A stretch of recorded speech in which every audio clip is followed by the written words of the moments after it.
I have to open with an admission of guilt. I lied. I lied to you yesterday when I said we were reaching the conclusion of the Taylor Swift story across the NFL. My apologies. I thought we were done. I thought it was over. I thought we had reached its peak. And I thought the networks were going to start backing off of their coverage of Taylor Swift. But I got to talk about it one more time at least. For this reason.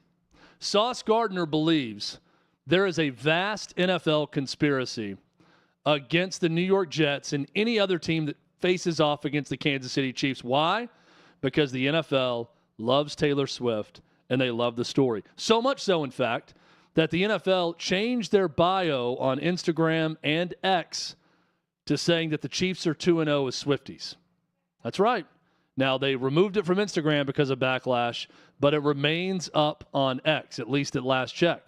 This sparked this response from Sauce Gardner, where he said in a retweet of this, maybe if I was a Swiftie, the ref wouldn't have thrown the flag. Sauce Gardner deleted that post later.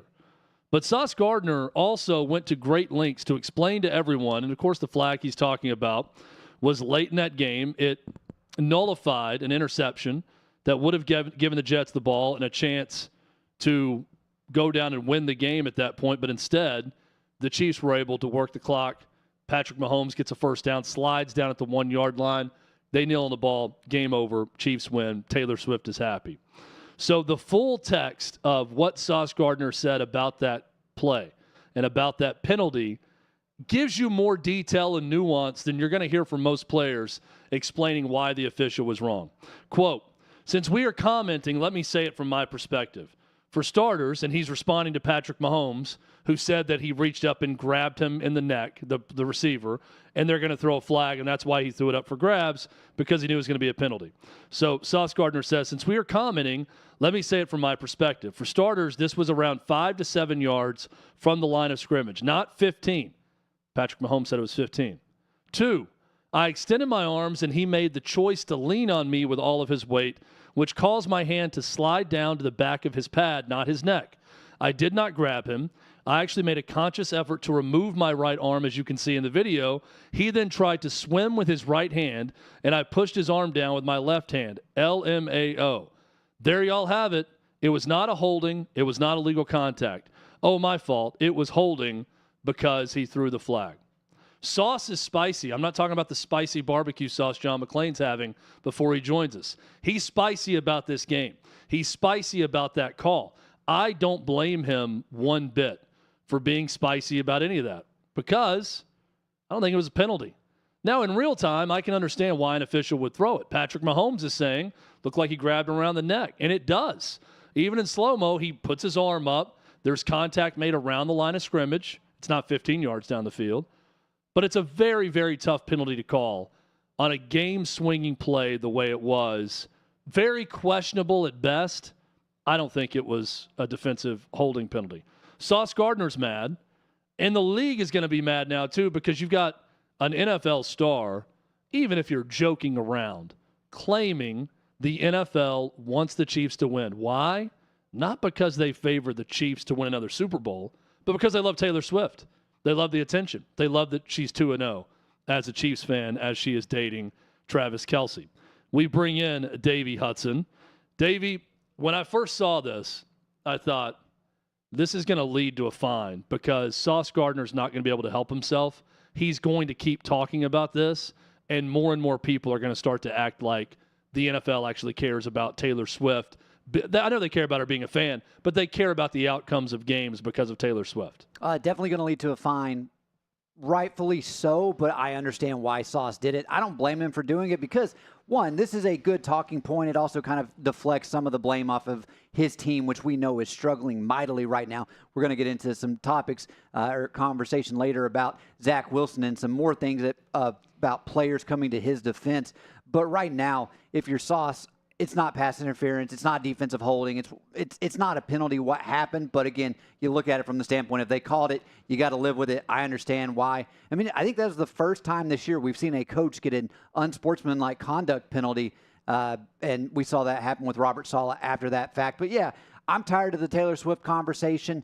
It's one that going to be hearing? I know there's not been comment on whether she will be in attendance when the Chiefs play the Vikings in Minnesota this weekend, but I'm ready for this to die. You talked about it yesterday, Chad. It's jumped the shark, but here we are again because it's back in the headlines after Gardner's most recent comments. Yeah, it's frustrating. I try to remove myself from it also because I'm an impartial. I'm not a Jets fan. I'm not a Chiefs fan. So when I'm watching a game like that, I'm watching for the story, but I'm watching for the dramatic ending. So I try to separate what I wanted to happen in that moment versus what should have happened versus what actually happened. What I wanted to happen was no penalty to be called and the Jets to have a chance and Zach Wilson to have a chance to go win the game at home, right? That's what I wanted to see as a just standard NFL fan. So does that cloud my judgment on what should have happened there? Sure. But I try to think about that and remember that as I'm coming up with my opinion. And even removing that, I still think it was a bad call. Robert Saleh thought it was so much of a bad call, he waited until the game was over and then went and got himself a 15-yard penalty by running down the sideline to scream at the official who made the call. And credit to him for actually getting the right official. He made sure to talk to the one that threw the flag. A lot of times somebody else is going to take the flag for a decision made by another ref on the field. But Saleh made sure to get the right guy in this one. And he did. The Giants didn't get anything right last night. I picked yesterday the Giants to win the money line at home. Davey brought up it was something like, 1-13 or 2-13 for Daniel Jones going into last night? Now, yeah. 1-13 is the record now because I'm convinced Daniel Jones may suffer from night blindness based on his record in primetime games at night.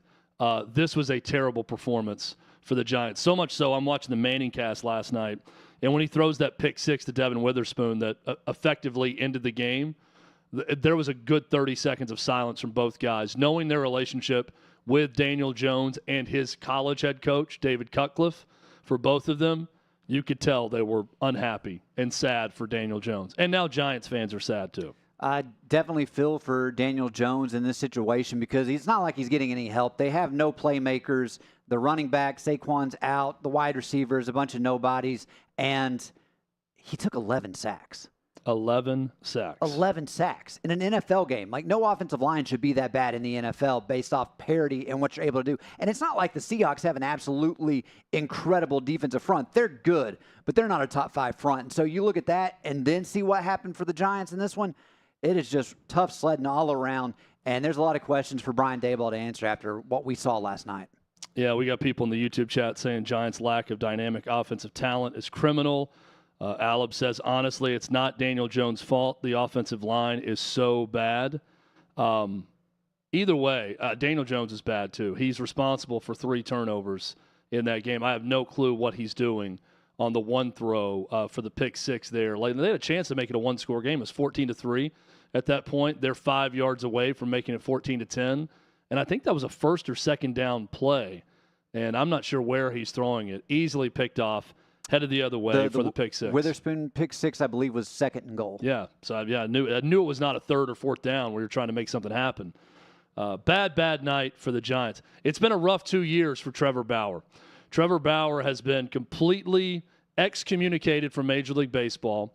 He's faced allegations of sexual assault. He's been blackballed from Major League Baseball. He's playing professionally in Japan. We haven't heard from Trevor Bauer in 2 years. There's been lawsuits. There's been a countersuit from Trevor Bauer. Well, he broke his silence with some pretty damning evidence against his accuser. Here is the video that Trevor Bauer posted. Next victim, star pitcher for the Dodgers. A text Lindsey Hill sent to a friend before she ever even met me. What should I steal? She asked another, in reference to visiting my house for the first time. The answer? Take his money. So how might that work? I'm going to his house Wednesday, she said. I already have my hooks in. You know how I roll.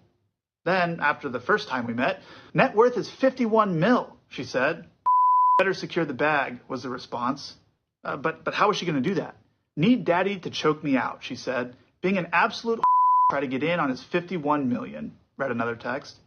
Then, after the second time we met, former Padres pitcher Jacob Nix told her, you got to get this bag. I'll give you $50,000, Lindsay replied. Her AA sponsor asked her at one point, do you feel a tiny bit guilty? Not really, she replied. Since then, her legal team has approached me multiple times about coming to a financial settlement. But as I have done since day one, I refuse to pay her even a single cent. In August of 2021, Lindsey Hill's claims were heard in court, And during those legal proceedings, critical information was deliberately and unlawfully concealed from me and my legal team. Information like this video, which was taken by Lindsey Hill herself the morning after she claimed she was brutally attacked, emotionally traumatized, and desperate to get away from me. And now we have the metadata, so there can be no dispute. It was taken mere minutes before she left my house on the morning of May 16th, 2021, without my knowledge or consent, of course. In it, you can see her lying in bed next to me while I'm sleeping, smirking at the camera without a care in the world, or any marks on her face. I think it paints a pretty clear picture of what actually happened the evening of May 15th and why the video was originally concealed from us. After hearing the evidence available to her, Judge Diana Gold-Saltman found that Lindsey Hill had misled the court. She found her claims to be materially misleading. She denied her request for a domestic violence restraining order, and she found that no sexual assault or non-consensual conduct took place. Now, some of you might not know about restraining order hearings. I know I didn't, but I've since learned that it's extremely rare for a request for a restraining order to be denied because the standard of proof that you need to obtain one is extremely low. So you can make of that what you will. The fact is, I was never arrested. I was never charged with a crime, and I won the only legal proceeding that took place without my side of the story even being heard. And most importantly, as I've said from day one, I never sexually assaulted Lindsey Hill, or anyone else for that matter. So I sued her, which prompted her to countersue me. Quite frankly, regardless of the outcome in court, I've paid significantly more in legal fees than Lindsey Hill could ever pay me in her entire life. And I knew that would be the case going in. But the lawsuit was never about the money for me. It was the only way for me to obtain critical information to clear my name. The discovery process in that lawsuit recently concluded, at which point Lindsey Hill's legal team again came to us with another proposal to resolve the case. This time, however, they weren't seeking any money from me. Having received much of the information that had been hidden from us, a small portion of which I've referenced here, I was willing to agree to the terms proposed. Both parties would drop their respective lawsuits, and neither of us would pay either side any money. I also retained my right to speak publicly about the case, something I have not been at liberty to do since June of 2021. So, as of today, both lawsuits have been settled. Now, over the last 2 years, I've been forced to defend my integrity and my reputation in a very public setting. But hopefully this is the last time I have to do so, as I'd prefer to just remain focused on doing my job, winning baseball games and entertaining fans around the world. So today, I'm happy to be moving on with my life. So Trevor Bauer certainly keeps receipts, no doubt about it. And in the interest of sticking to our guns on this and being consistent, this is another example of why you need to wait to hear both sides of any story, especially with an allegation as serious as Lindsey Hill's towards Trevor Bauer. I'll also say I don't know that those are her texts. I assume they are, but I have not been able to research this and verify it, that what he's showing in the screenshots are from her. That video is pretty damning. That's clearly her in the video, taking a video of him when he didn't know about it. While they're in bed, she looked completely fine, contrary to her accusation that she was assaulted sexually in some way that night. Did not appear to be the case in that video. And here's the facts of it that I think really stand out in all of this. She's talking with her friend, again, allegedly, as long as that's her in the text, about money. And this being about money. She didn't get anything out of this. Trevor Bauer said, I'm not paying her a dime, and he hasn't. They settled, and she didn't take anything. That tells me a lot. That tells me an awful lot. That once they got to discovery, and she had to turn over cell phone evidence, that she was willing to walk away from this and settle without getting any money does not look good for her. None of this is good for Trevor Bauer. None of this. He's lost 2 years. The guy was a great Major League Baseball pitcher. Now he's pitching in Japan. Is he going to be back in Major League Baseball? Don't know. Are the people that automatically assumed he was completely guilty and wanted to throw him in jail, are they going to issue an apology? Probably not. Time will tell on what happens with Trevor Bauer. Michael McKenry is going to come on with us next. I'm going to ask him about this and how Trevor Bauer's thought of around the league and how that may have impacted some opinions of this case. Michael McKenry, the Fort, joins us next to talk Major League Baseball. This is Hot Mike with Hutton and Withrow across the OutKick Network.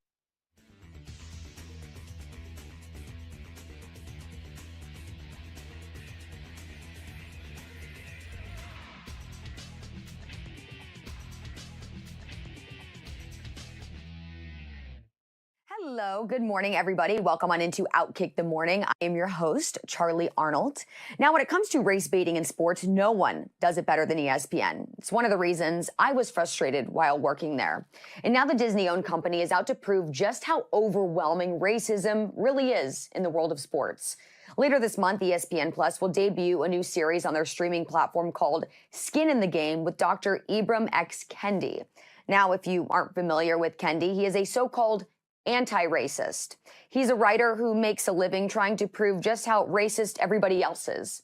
One of his books defines racism as referring to policies and ideas that create or permit any differences in outcomes in racial groups, to which I think it's clear racism goes both ways these days. But that's not a double narrative you will find in this series. Instead, the first episode will focus on Black athletes who use public platforms to protest injustices and what it costs to speak up.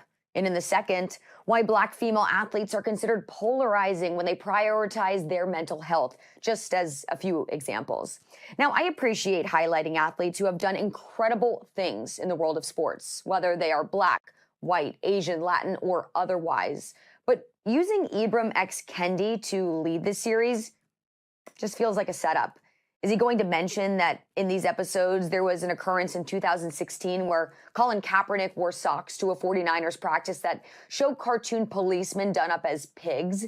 Now, this even being prior to Kaepernick's sit-down of the national anthem during San Francisco's August preseason game. Or will they mention how in 2022, former ESPN anchor and sports analyst Jemele Hill famously called Trump a white supremacist and his voters all racist? Until the documentary airs, we can only ask one question. Will it be fair and balanced? Seems highly unlikely. Now, considering the host, handpicked by ESPN, he has incited his own racist remarks against people that don't look like him in the past, so I don't see how any way, in any shape, any form, this is an unbiased series. Now, speaking of the past, once upon a time, guys, I also worked for the Fox station in Indianapolis, and I covered the Colts. One of the guys I covered in that locker room, former NFL safety Sergio Brown, who went on to play for 6 years in the league. When I met him, he was talented, he was smart, and an all-around very, very pleasant guy. So I was startled to come across headlines 2 days ago that his mother had been murdered and that he was nowhere to be found. Then yesterday, the story got even weirder. From an Instagram burner account, which seems to belong to Brown, a video was posted of Brown making some very, very bizarre claims. Check it out. I got it. Dorian.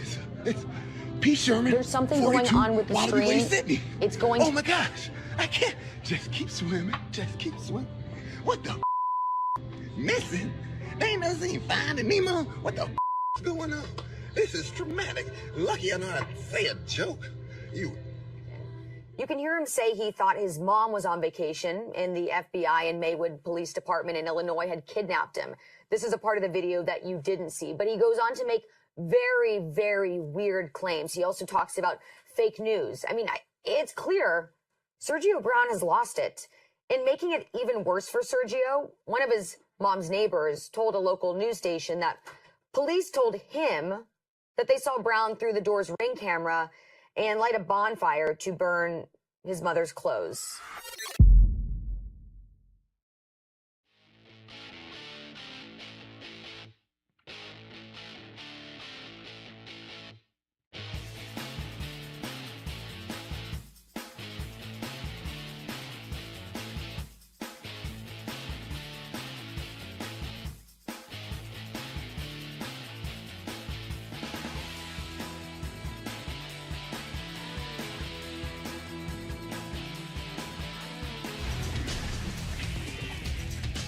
Hot Mike with Hutton and Withrow across the OutKick network.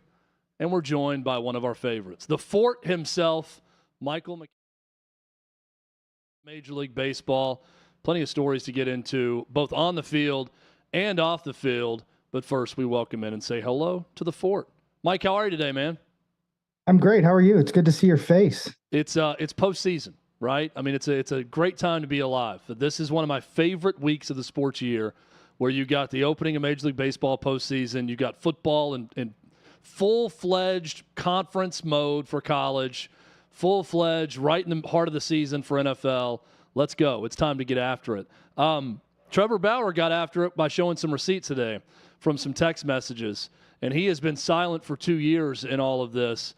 And I can't help but think that a big part of this and the reaction, people want to go immediately to, well, the media is this way or that, and I think a lot of that is certainly true.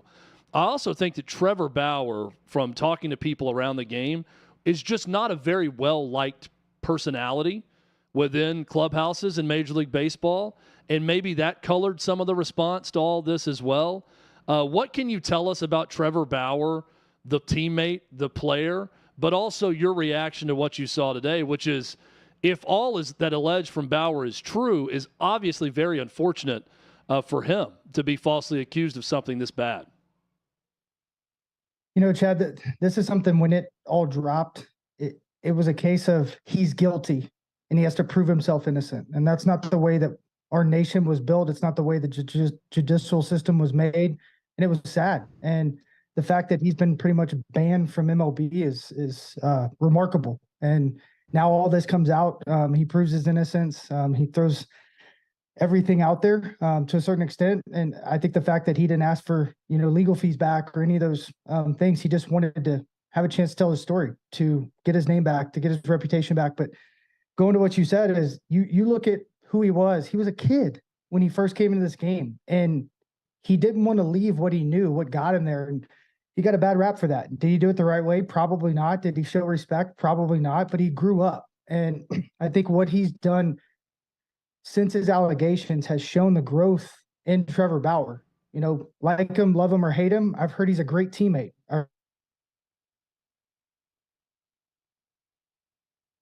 Looks like we may have lost Michael McKenry there. We'll try to reconnect with him on his Zoom feed. Yeah, it's very unfortunate, this whole deal with Trevor Bauer, regardless of how you look at it. And I think Michael might be back with us now. You froze up there for a second, Michael. You were talking about he came in the league as a kid and was immature, and sort of how he handled himself early on. And that was always the impression I got when we interview you or other people around the game, was that he just wasn't a very well-liked guy. And I think that kind of contributed to the initial response when these allegations were made. You're exactly right. And I think you have to give people some grace. I believe in that. And, he's grown up since he went to Japan. He said, I'm going over there. I'm going to prove myself. I'm going to do the things the right way. He's done an absolutely outstanding job. He's pitching well, and he's very well regarded over there. And I think that shows the growth in him. Now we need to see the growth in MLB. We need to see apologies. We need to see people come out and say, hey, we got this wrong, completely wrong, and we are sorry. There's not much we can do about it unless you want to pay him the $36 million they took away from him, if you want to pay his legal fees, and maybe the 2 or 3 years of all the fans that enjoyed watching this guy pitch because he's one of the best competitors over the last 2 decades. It's sad. It really is. I hope they fix this. I hope there's some apologies, and I hope they make sure that this does not happen again. I'm with you. I wish we lived in a world where an apology would happen, but we both know that's not going to happen, because an apology would open the door for Major League Baseball to possibly be liable for some of that lost salary, the Los Angeles Dodgers to be liable for that as well. So they're going to be silent on all of this. Here would be my question, Michael, that they're going to go silent, and he's just going to lose that money. I think he said $36 million that he would have made. That's not coming back. Is he at spring training with someone next year? Now that this is out there and this whole part of it is over, is he going to be playing with someone? I know there's another accuser in Arizona, though, that's out there that is not resolved. Is that an easy way for Major League Baseball to say we're still staying away? Or do you think that he pitches again in the bigs? I think he should. And I think after today, I think there's a lot of teams that are rethinking. I mean, he makes a lot of teams better really fast. And you can see that Pirate right behind me. The Pirates could really use a guy like him, a guy that, does things the right way when it comes to his work ethic, the way he gets after it, in between his starts, and just his knowledge of the game. I mean, he was revolutionizing the game when it comes to a media standpoint. If you go to his YouTube, I mean, you're going to see a ton of followers. He does a really good job of putting himself out there, and it's something that MLB doesn't do as good as the NBA and NFL. So he was doing a lot of good for the game. Did he make mistakes? Sure. Haven't we all? But I think the fact that he's taken the last 2 years, he's shut his mouth, which is not who he's been in the past. He's a guy that's usually out in front of things. He's gone by the degree of the law. He's done exactly what you need to do to kind of recapture your name and make sure that, hey, this is who I am now. This is, what you guys did to me, but this is where we're at. Let's move forward. I mean, I think that speaks volumes to where he's really grown up to be. Postseason is here. In fact, it's happening right now, top of the second inning. It's scoreless between the Rangers and the Rays right now. We got playoff series going on in the wild card round, Michael. Which of these wild card series most interests you? Honestly, the Twins and Blue Jays. I mean, you're talking about two of the better pitching staffs in all of baseball when you put down the numbers, but I think it's so incredible to think 2004 was the last time the Twins won a playoff game. And then the Blue Jays, I think they've gotten a bad rap because they've been in the AL East for a long time. They're a really, really good team. And if they get hot, they can really make a move. So that's really interesting to me on the AL side. And I am really stoked about watching the Phillies and Marlins. Really stoked. Seeing those two teams just recently.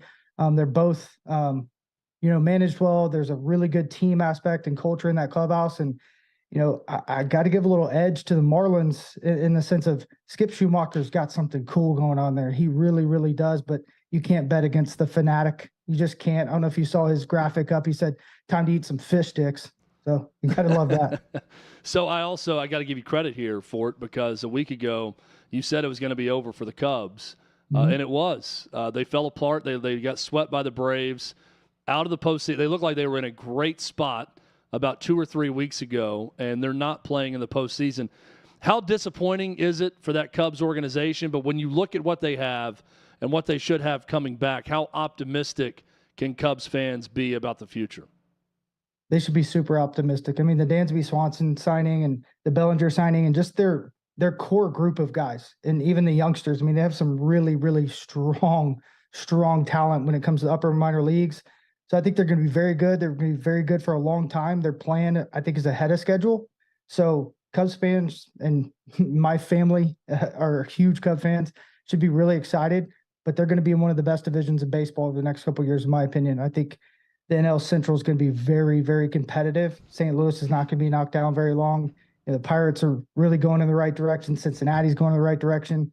And you have the Cubs and the Brewers. So it's going to be really interesting to see how they move forward. But yeah, I think when you put yourself out there and you make it about you and you put blame on, other teams saying they're not your caliber, and then you go lose to a team that's not in your caliber, rightfully done. Baseball gods spoke. Let's stay in the NL Central because you've got the Pirates logo behind you. That's a team you broadcast for right now. Could they be the next Orioles? If you're looking out on the horizon for the next Baltimore Orioles story that builds and builds and builds and then pops one year and is one of the best teams in baseball, could it be an organization like the Pirates and what they're doing? Yes, I think it's either going to be Cincinnati or the Pirates. When you look at kind of the way they're kind of stacking assets, and I use assets as a word because they don't really see these guys as people anymore. The human element's slowly dying. They just see the uniform. So they have all these assets at the high minor league level, and they had a lot of guys get experience this year. So when you kind of put all that together and then understand that, these guys are probably going to take a step forward, especially with, the way the development is today, they can really fast track development. I think you're going to see two teams take off and they're going to fight to the death. It's tough to argue with results. And when you look at the Major League Baseball rules changes, there are people who are always going to be averse to any change and not like it. But when you see attendance across Major League Baseball, the game times are shorter. It's tough not to love the results of what happened this past season. Was this a grand slam for Major League Baseball, at least in year one, for what we've seen with the rules changes? Absolutely. It was definitely a kick in the sack to the umpires, though. Poor dudes just got a bad rap. As good as they are, they've got a terrible rap, and everybody's pushing for the robotic umpires, and I don't think that's the right way to go. I hope they do it differently and do the challenge system, which you touched on the head.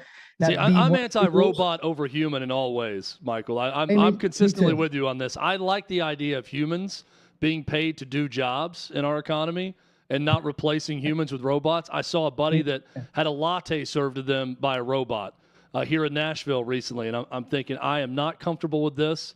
I like people having things to do during the day. I like them having jobs and making money that way. I don't want robots to replace them. I'm that way with Major League Baseball umpires.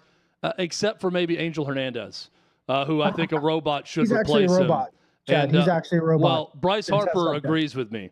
Rarely do you see a player just go all in on someone the way Bryce Harper did with Angel Hernandez. That might be the one guy who deserves the criticism.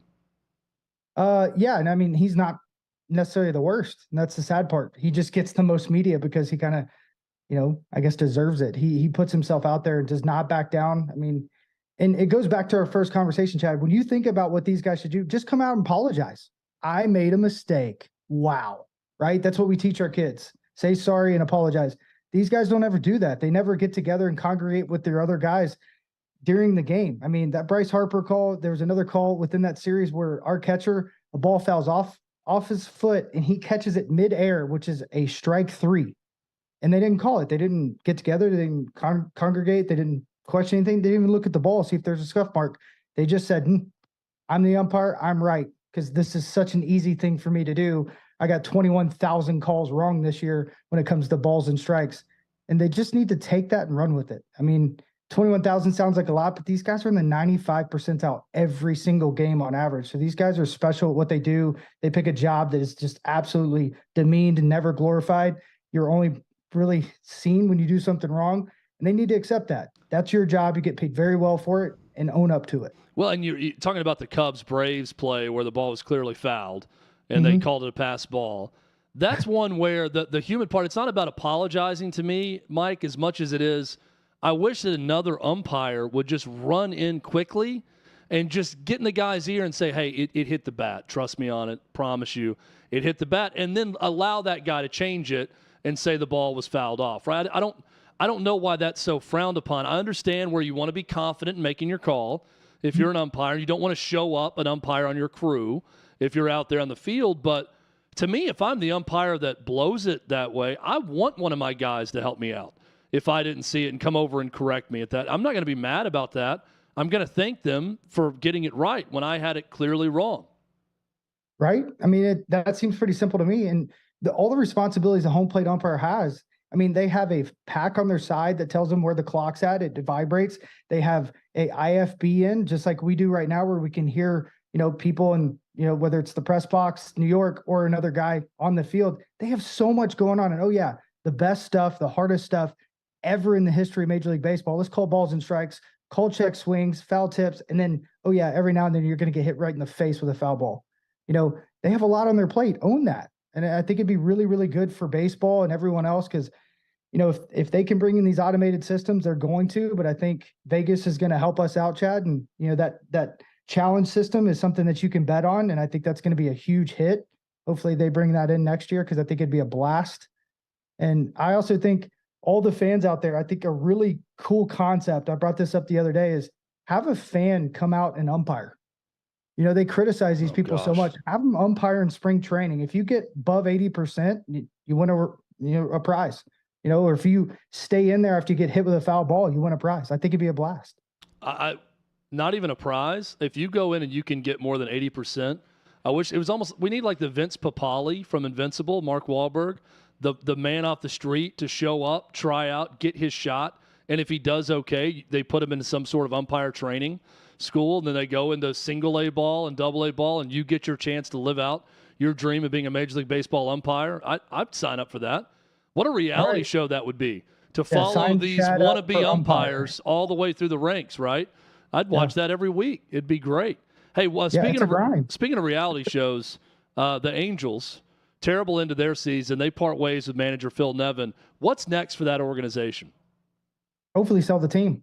I mean, it's kind of been on the back burner, but they just won't commit. I mean, you went all in, you tried your best, and, you hope for a lot of things, and you've lost a lot of respect from players. So, Chad, when that happens, guys don't want to go there. Guys don't want to sign as free agents. I mean, you're already paying the highest tax bracket when you go out there, 15%. So they have to overpay to get guys to come out there, and they're the second best team in LA. I mean, that's not a good feeling.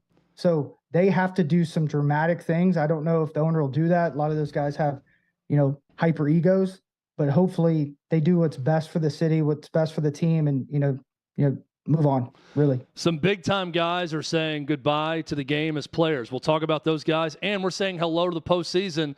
The Fort has his Major League Baseball postseason rankings. We're coming up back with all of that. That's next. This is Hot Mike with Hutton and Withrow across the OutKick Network.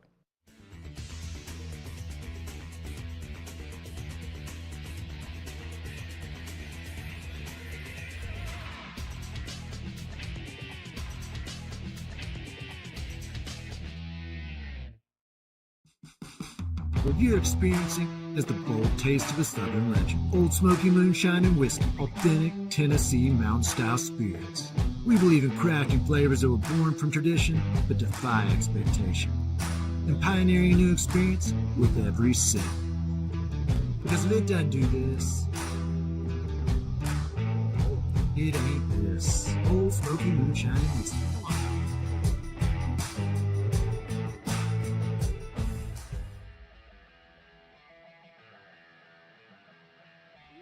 Welcome into OutKick the show. I am Clay Travis, your fearless leader. I am going to continue to argue that sports is one of the great unifying forces in all of American life. ESPN is a sinking ship. Democrats are now the party of the white, woke college graduate.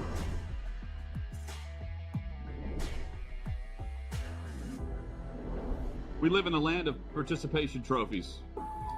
You gotta lean into the turns. You really gotta lean into the turns. When Leah Thomas walked in that first day, it got silent, and every girl was uncomfortable. Very difficult to go back-to-back years in the NFL with the number one overall pick.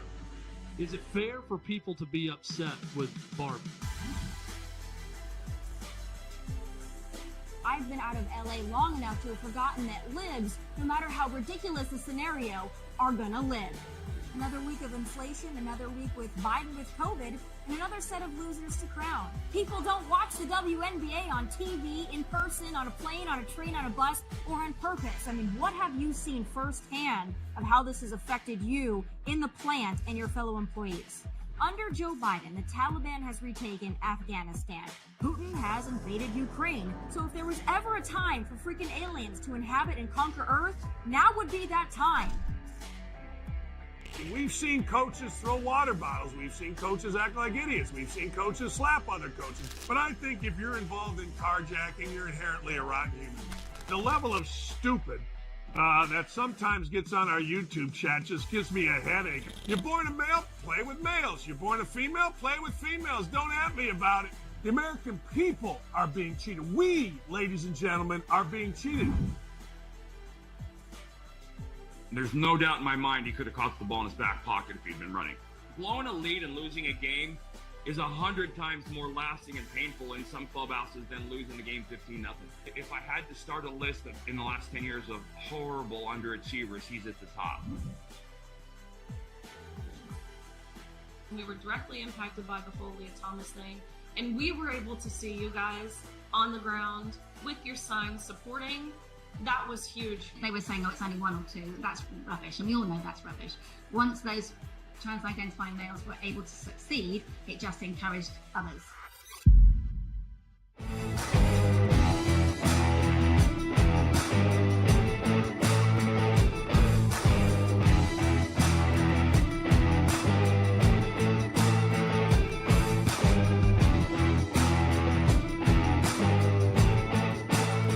Old Smoky Moonshine and Whiskey.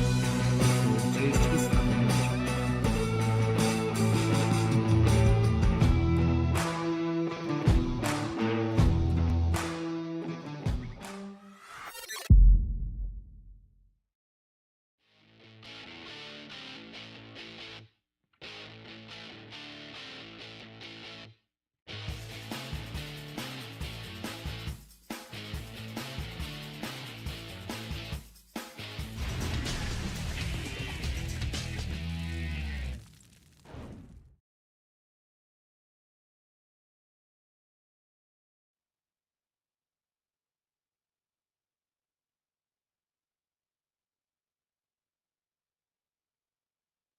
We're back. Hot Mike with Hutton and Withrow across the OutKick Network. We're joined by Major League Baseball analyst, good friend of the show, Michael McKenry, at the Fort McKenry on X, Twitter, whatever you want to call it, all across social media. He's a man of many talents, and we got him on talking Major League Baseball postseason with us right now. But first, Fort, I got to ask you about some of these legends that are moving on. And I want to start with Miguel Cabrera. What a scene it was in Detroit on Sunday for his final home game. His kids are introducing him at the plate. Very, very neat to see that. And cool to see that he's going to be joining the Tigers in their front office now that he's retiring.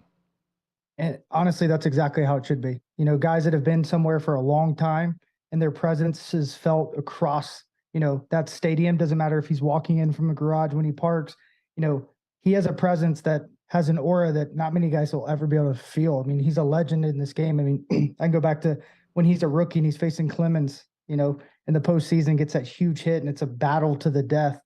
This guy has done some things that is really, really special. I don't know if we're going to see another, player of his caliber for a long time. Just the way he was able to do it from such a young age. Maybe Ronald Acuna, who happens to be from the same country. But yeah, this guy is a special breed. He embodies what childlike play is. And I think a lot of times we forget it's play ball, not work ball. That's exactly what they say before the game starts. And this guy epitomized that every single day. I mean, he even signed his first baseman his glove and put all of his accolades on it and gave it back to him because he didn't have a first baseman's glove anymore. He's been a DH mostly the last couple of years. So yeah, just awesome stuff. His kids announcing him, just all the things they allowed to happen. I think the fan experience had to be remarkable. You had a great comp there with Acuna, he plays the game with such joy that you don't always see. Great comparison with the two fellow countrymen, with Miguel Cabrera and Ronald Acuna Jr. Adam Wainwright is, when I think about a pro's pro, the way he went about his business, that's one of them, a Cardinals legend, also saying goodbye to the game.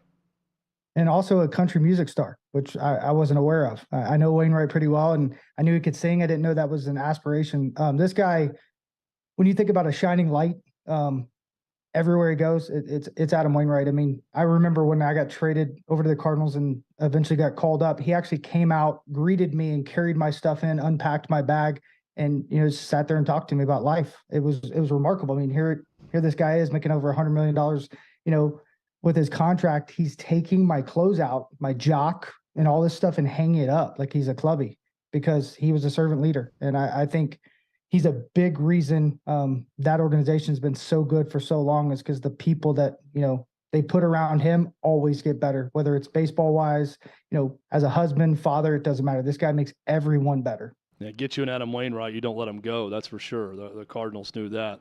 Joey Votto, also, the Reds knew not to let go of him, and he stayed. Is he coming back for another year? Do you feel like he's got one more left in him, Mike, that he could possibly come back with this young team and give it a go next year? 100%. He's back. I think he's going to have a huge year and then walk away. And honestly, I won't put anything past Votto because he is so cerebral when it comes to his knowledge of the game and what he wants to do. If he puts his mind to it, he's going to do it. I mean, just what he did this year was kind of remarkable. And most people don't know this, but he really struggled out of the gate. He tried and forced the issue with his shoulder surgery, and he took himself out of play, sent himself to the minor leagues, figured some things out, and he was pouring into the young guys in the meantime. And then when he thought he was ready, he came back. And that's all on him. I mean, you have 10-5 rights. You can do a lot of different things once you get enough service time. And he literally took himself out of play for a while to allow these guys to play and to make sure he was going to make an impact when he was on the field. Can't wait to watch what happens with that Reds team next year. Your Pirates also, you're right. That NL Central should be pretty exciting. And the Cardinals aren't going to go away for long. They'll be right back in the mix a year from now as well. The Cubs is coming so close this year. That's going to be a fun division. The NL East was a fun division all year. In fact, they got 3 teams in the postseason, but it's not the 3 teams everyone expected back in the spring. Everybody expected Braves, Phillies, Mets, but it's Braves, Phillies, Marlins. Mets are the team left out, but they're not resting. They've gone and gotten the GM from the Milwaukee Brewers that built that roster into an overachieving group. And they're getting rid of Buck Showalter, who I know is very well respected around the game, Michael. What do you think about the changes that Steve Cohen has made with that Mets organization? I think Steve Cohen has learned what a lot of people learn that buy sports teams is you have to learn the sport, the ins and outs of the front office, what it takes. What are some of the nuances to create this into a thriving business? They so often get away from what they're really, really good at, and that's business, that's people. And they surround themselves with a lot of people that just say yes. And I think he decided that's not what he wants. He wants to win. He proved that with spending a lot of money, almost $500 million when you put the taxes into account. I think he's doing a lot of good. And I think you just have to walk away from Showalter as much as you probably don't want to, because you just need to turn it over. A lot of times when you make a GM change, you allow him to bring in a guy that he can really work with, conversate with. And you think about the age gap between the GM who's 38 or 39 that came over from Milwaukee to, Buck, who's, in his 60s. It's in a lifer. It probably wouldn't be very good. You have to have really good rapport between those two. Postseason going on. We're going to get to your postseason rankings and go through some of those teams, but let's stay in New York. What about the Yankees?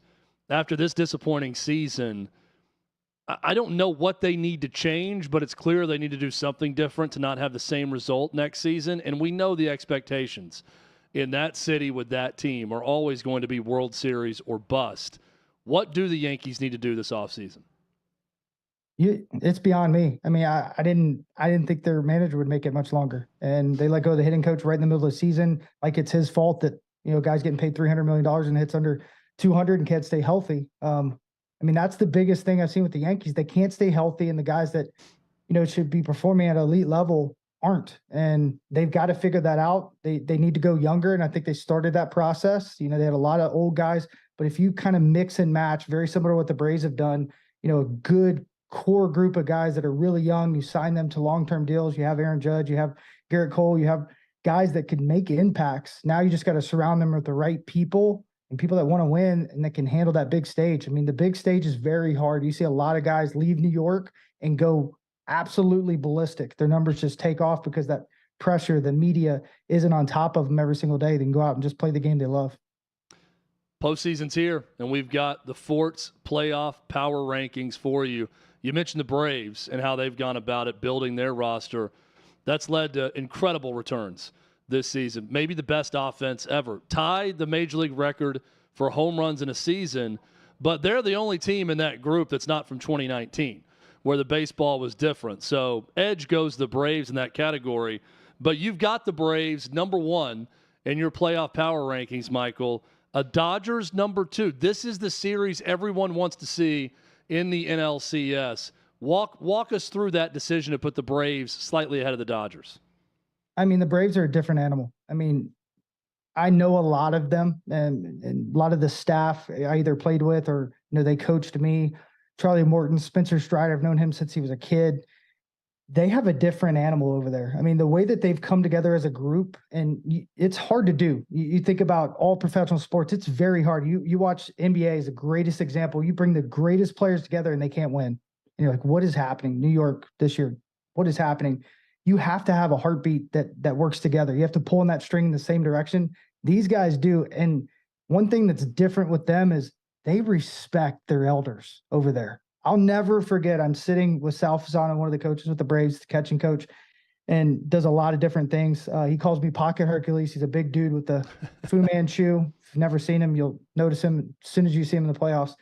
But he grabbed Sean Murphy, by the jersey, grabbed him over and said, "You need to meet this man," and pointed at me. And I'm like, this dude's an all-star. He doesn't need to meet me. And he didn't leave until Sal dismissed him. You don't see that anymore. That's respect. That's awesome. He respected Sal. Sal was a backup catcher that fought every day for his life in the big leagues. Sean Murphy's an all-star. He doesn't have to look at him, but he doesn't look at him for what he did as a player. He looks at him for what he's doing for him as a coach. And that's what's different with the Atlanta Braves. And I think the Dodgers have a little bit of that, but I think the Dodgers' year is next year. Moving forward, I think they're going to be the best team in baseball. Does that pitching staff, the starting pitching rotation right now for the Braves, worry you at all, especially considering it's likely to be the Phillies? They're going to face you. Have the Phillies fifth in your overall power ratings. Not a great draw for the Braves, a team they lost to in the divisional series a year ago. How worried should the Braves be about that Philly series, especially given some of the injury concerns and problems with the starting rotation? It's all about Harper and Trey Turner. If those guys are hot, they should be very, very worried. If they're not, I think they run through the Phillies. I think the Phillies have a good staff. They don't have a great staff when it comes to pitching. And, in Philadelphia, you got to hit to win. I mean, it's a place that, the ball really jumps out, and I think it plays to the Braves' advantage in almost every single way. So if Harper and Trey Turner aren't those, lightning bolts, they've got problems because they have a lot of guys that are unpredictable in that lineup. They can really run through you if things go well. They have one of the better offenses in all baseball, but if those two aren't hot, which I'm sure one of them is going to be, it's going to be a different series. Here's my test for the balance of the playoffs and how the parity between these teams. Their last two teams, Diamondbacks 12th, Twins 11th. One National League, one American League. How shocked would you be if one of these two teams went on a run in this postseason? I wouldn't be, honestly. So that means it's good parity, top to bottom. It is because of the balance of these teams. I mean, the Arizona and Diamondbacks are a completely different team than everyone on the board. They're gonna beat you with really good at bats, good speed, incredible fundamentals, one of the best defensive teams in all of baseball, and they can pitch enough. But they do everything well. They don't stand out when it comes to their power or anything like that, like a lot of these teams. So they're a different animal. So you have to completely game plan, a completely different way when you play the Diamondbacks, because they are a team that is different. I think the new rules have really helped that team, and I think they've really helped small markets. And then the Minnesota Twins, you have an angry shortstop with the Twins. He had a bad year. He wants to prove himself. And this is a time he could really step up and make a name for himself and really put his names in the history books. I got to ask you, because Colin, our audio guy, is standing right here, and he's sitting here with his Miami Marlins hat on. What kind of chance do you give the Marlins of beating the Phillies? That's something I'd love to see. I'd love to see as a Braves fan, I'd rather see the Marlins, the Phillies. No offense to Colin, but I'd rather see the Marlins, the Phillies. What kind of chance do they have against Philadelphia? I think you're seeing a start of a dynasty possibly down there, but I don't think they're going to beat the Phillies. I think the Phillies, especially in Philadelphia, is a different breed. I mean, it's hard to play there. And as much as the Marlins have played there, they've not played in this atmosphere there. And I think you got to be ready for, something you've never felt before, because, Pennsylvania in general, they seem to love winning more than most. And the way they show up is a different animal. So some of those young guys with the Marlins and the fact that they don't have two of their best arms, it's going to be really tough. Ryan Day had it wrong. It's not Ohio against the world. It's Pennsylvania against the world. That, according to Michael McKenry, the Fort. He always gets it right. We love having him on, talking baseball with us. Thank you so much. I know we're going to get you back on before the end of the season. I think you may actually be headed to Nashville soon also, so we may have to work in an in-studio visit at some point. Fort, always a pleasure, my friend. Appreciate you. Hey, appreciate you guys. You do an absolutely outstanding job, the best in the business, in my opinion. Thank you. We paid him to say that, and we pay him well. Actually, we pay him nothing. We pay him with compliments, like he compliments us. Our next guest I can give a lot of compliments to. Josh Pate is going to join us when we come back. He's terrific with CBS Sports, 24/7 Sports. We're going to talk a lot of SEC. He travels every week during the season to different SEC stadiums for big games. Every game in the SEC is now shaping up to be a swing game with a lot of these teams. Seasons could be defined this weekend. Brian Kelly not looking great in year 2 at LSU, and it could look a lot worse by the end of October. We'll talk about that. I'll talk a little bit more about that later in the show as well. Who is the best team in the SEC West? Who knows? We thought Alabama might be dead. They're certainly not. They're in the mix for that. Has LSU completely fallen off? So many questions to get to. Also want to talk about the surprises of the SEC East. Which one is the better surprise, Kentucky or Missouri? And which of the two is more sustainable, both off to undefeated starts? We're always undefeated when we can talk some SEC football, especially when we talk to SEC football with Josh Pate. He's coming up next. This is OutKick Hot Mic, and you're watching on the OutKick Network.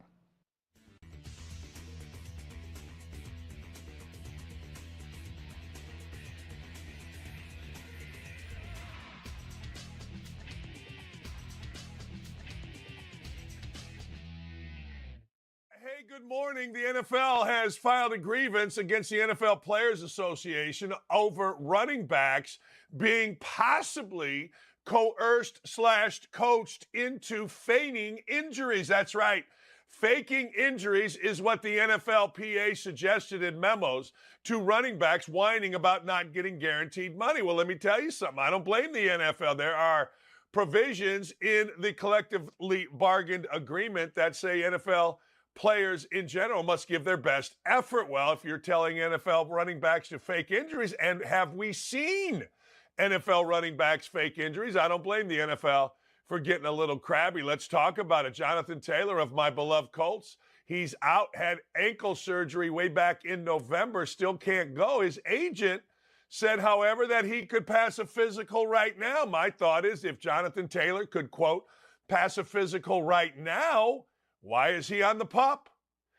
The agent said this a week or two ago. If he knew he could pass a physical, maybe you sit out a game or two. You don't go on a 4-game PUP. But here you see Tom Pelissero saying what a lot of us were a little bit crabby of. Filed a grievance over allegations the union advised running backs to consider feigning or exaggerating injuries to gain leverage in contract talks, and seeking an order for the union to cease and desist from such improper conduct. I think Jonathan Taylor is absolutely faking. Look, I don't know.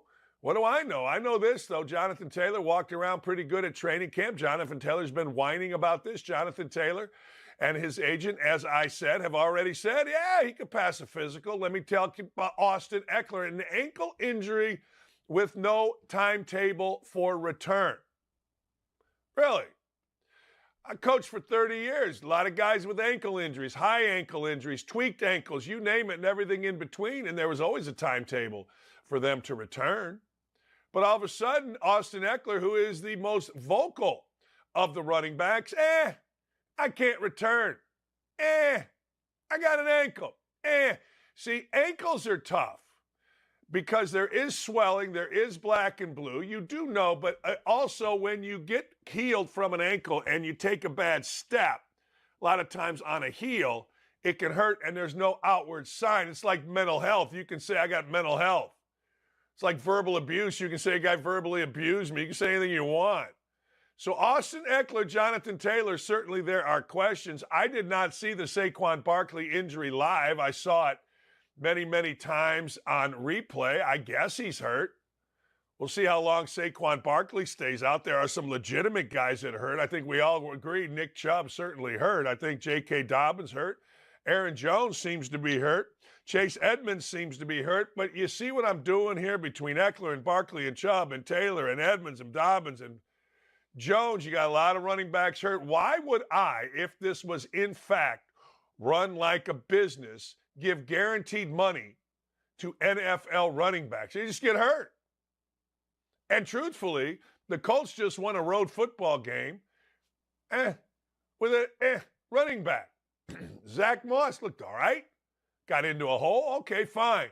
There's not a chance in holy hell that I am giving money to an NFL running back that is guaranteed for anything longer than a year. I'll give you a year's guarantee. I'll give you a 3-year deal, 1-year guarantee.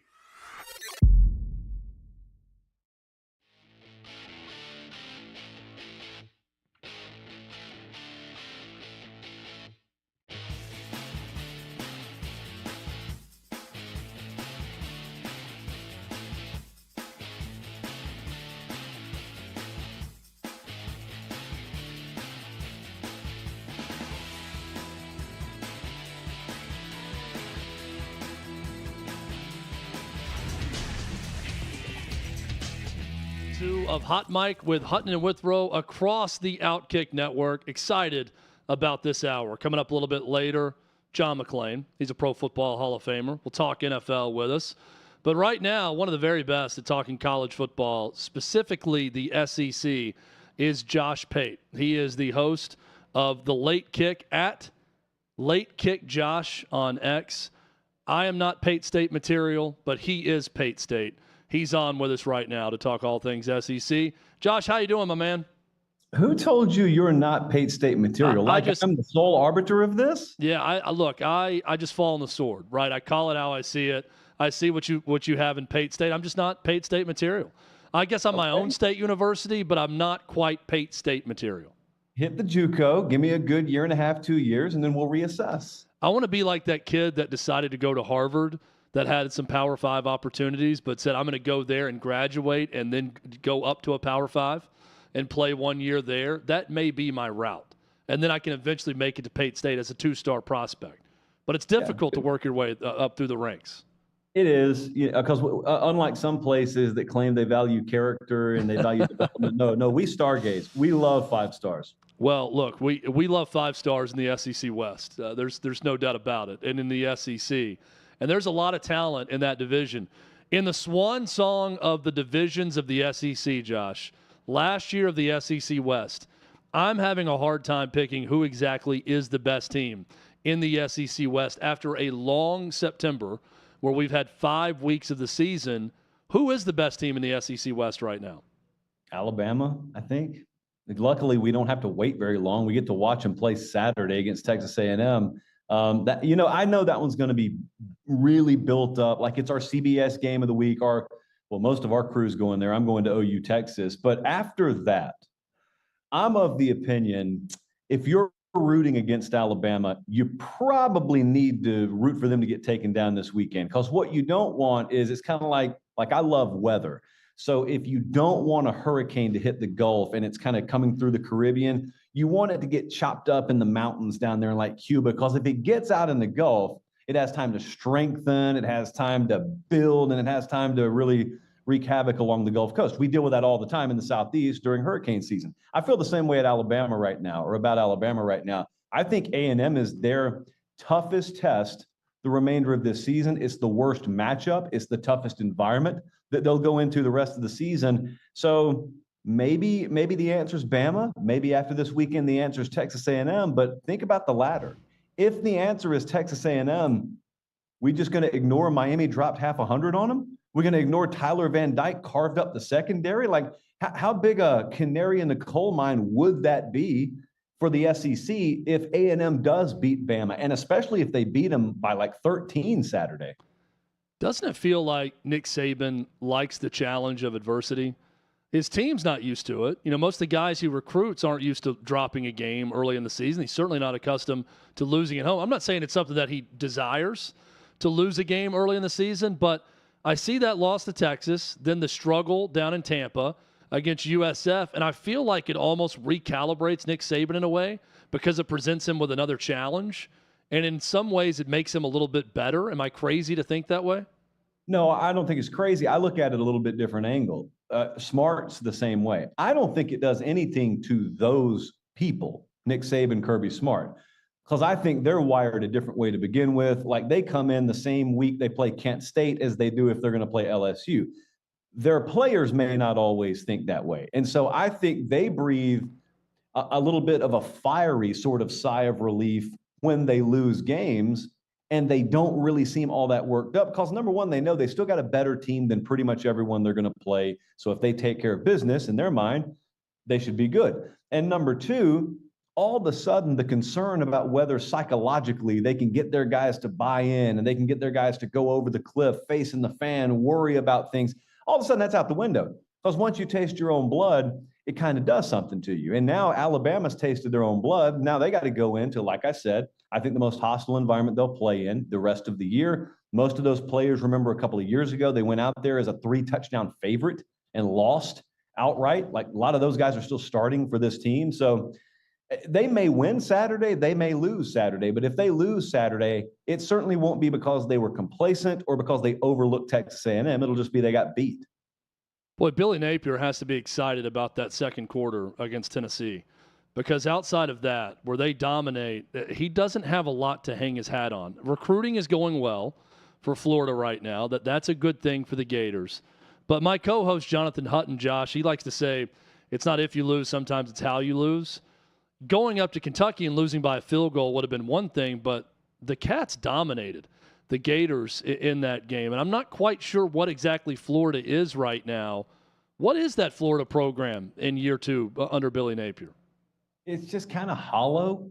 It's got a good enough exterior, but if you shake them or if you take them on the road, they're just not much there. There's not much to them right now. I don't know what the nucleus of the team is. It's a pretty, I don't want to say this because I like Billy Napier, but it feels like a weak-minded team.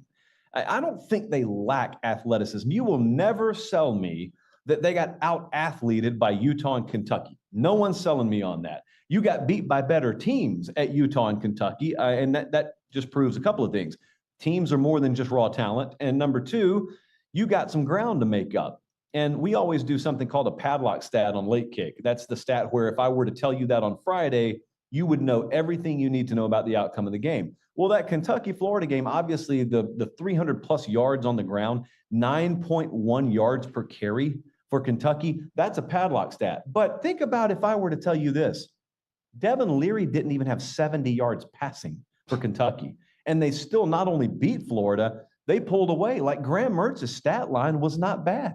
But it didn't matter because Florida couldn't run the ball for the second time on the road this year. They couldn't stop the run for the second time on the road this year. They were penalty ridden for the second time on the road this year. And they had to constantly play from behind for the second time on the road this year. And that's now, it's early in Billy Napier's tenure, but that's a developing theme with him. Florida's a different team on the road than they are at home, and that predates Billy Napier. It's just a weak-minded team on the road. It's a weak-minded program on the road right now. That stat line for Devin Leary, he would have been right at home under Dave Doran back at NC State, who is now replacing a quarterback in Brennan Armstrong that they brought in from Virginia. I hate to take the side swipe at NC State for no reason at all, but you presented it, and I took my shot there with that one. Florida did have their shot against Tennessee and looked good in that game. The Vols did not. They looked like a team that was a bit weak-minded on the road in that game. Tons of penalties, tons of problems. They've won 13 straight at Neyland, and that is the longest stretch since they won 23 straight from 96 to 2000. Pretty good time to be a Tennessee fan during that era. Has Tennessee figured some things out about what they need to be offensively, and what they are right now is the best rushing attack in the SEC? They've got sort of that Ole Miss thing going on about them. Ole Miss last year, I think, led the conference and was one of the best teams in the country in rushing. But a lot of people didn't watch their games. And so people looked at Ole Miss under Lane Kiffin scoring a ton of points, and they figured, oh, he must be airing it out all over folks. And that's not the case. And with Tennessee this year, it's Josh Heupel, and if they're scoring points, it must be they're airing it out all over folks. That's not them. That's never going to be them this year. Anyone who watched the Virginia game here in Nashville and from that point forward should know that's not going to be them. They can win. I think they're as good along both lines of scrimmage as they've been recently. So you got that. They got after the quarterback this past weekend. So you got that going for you. Like you said, they're running the ball very well, like 10 carries of 10-plus yards in this last game. That's a welcome addition and another layer of Tennessee's offense. But hard-nosed and high-executed play along the lines of scrimmage, really good ground game, and then complementary working off that through the air. That's Tennessee this year. That's how they're going to have to do it. Now, in theory, in the past, that's been a formula that's packageable and can be taken on the road.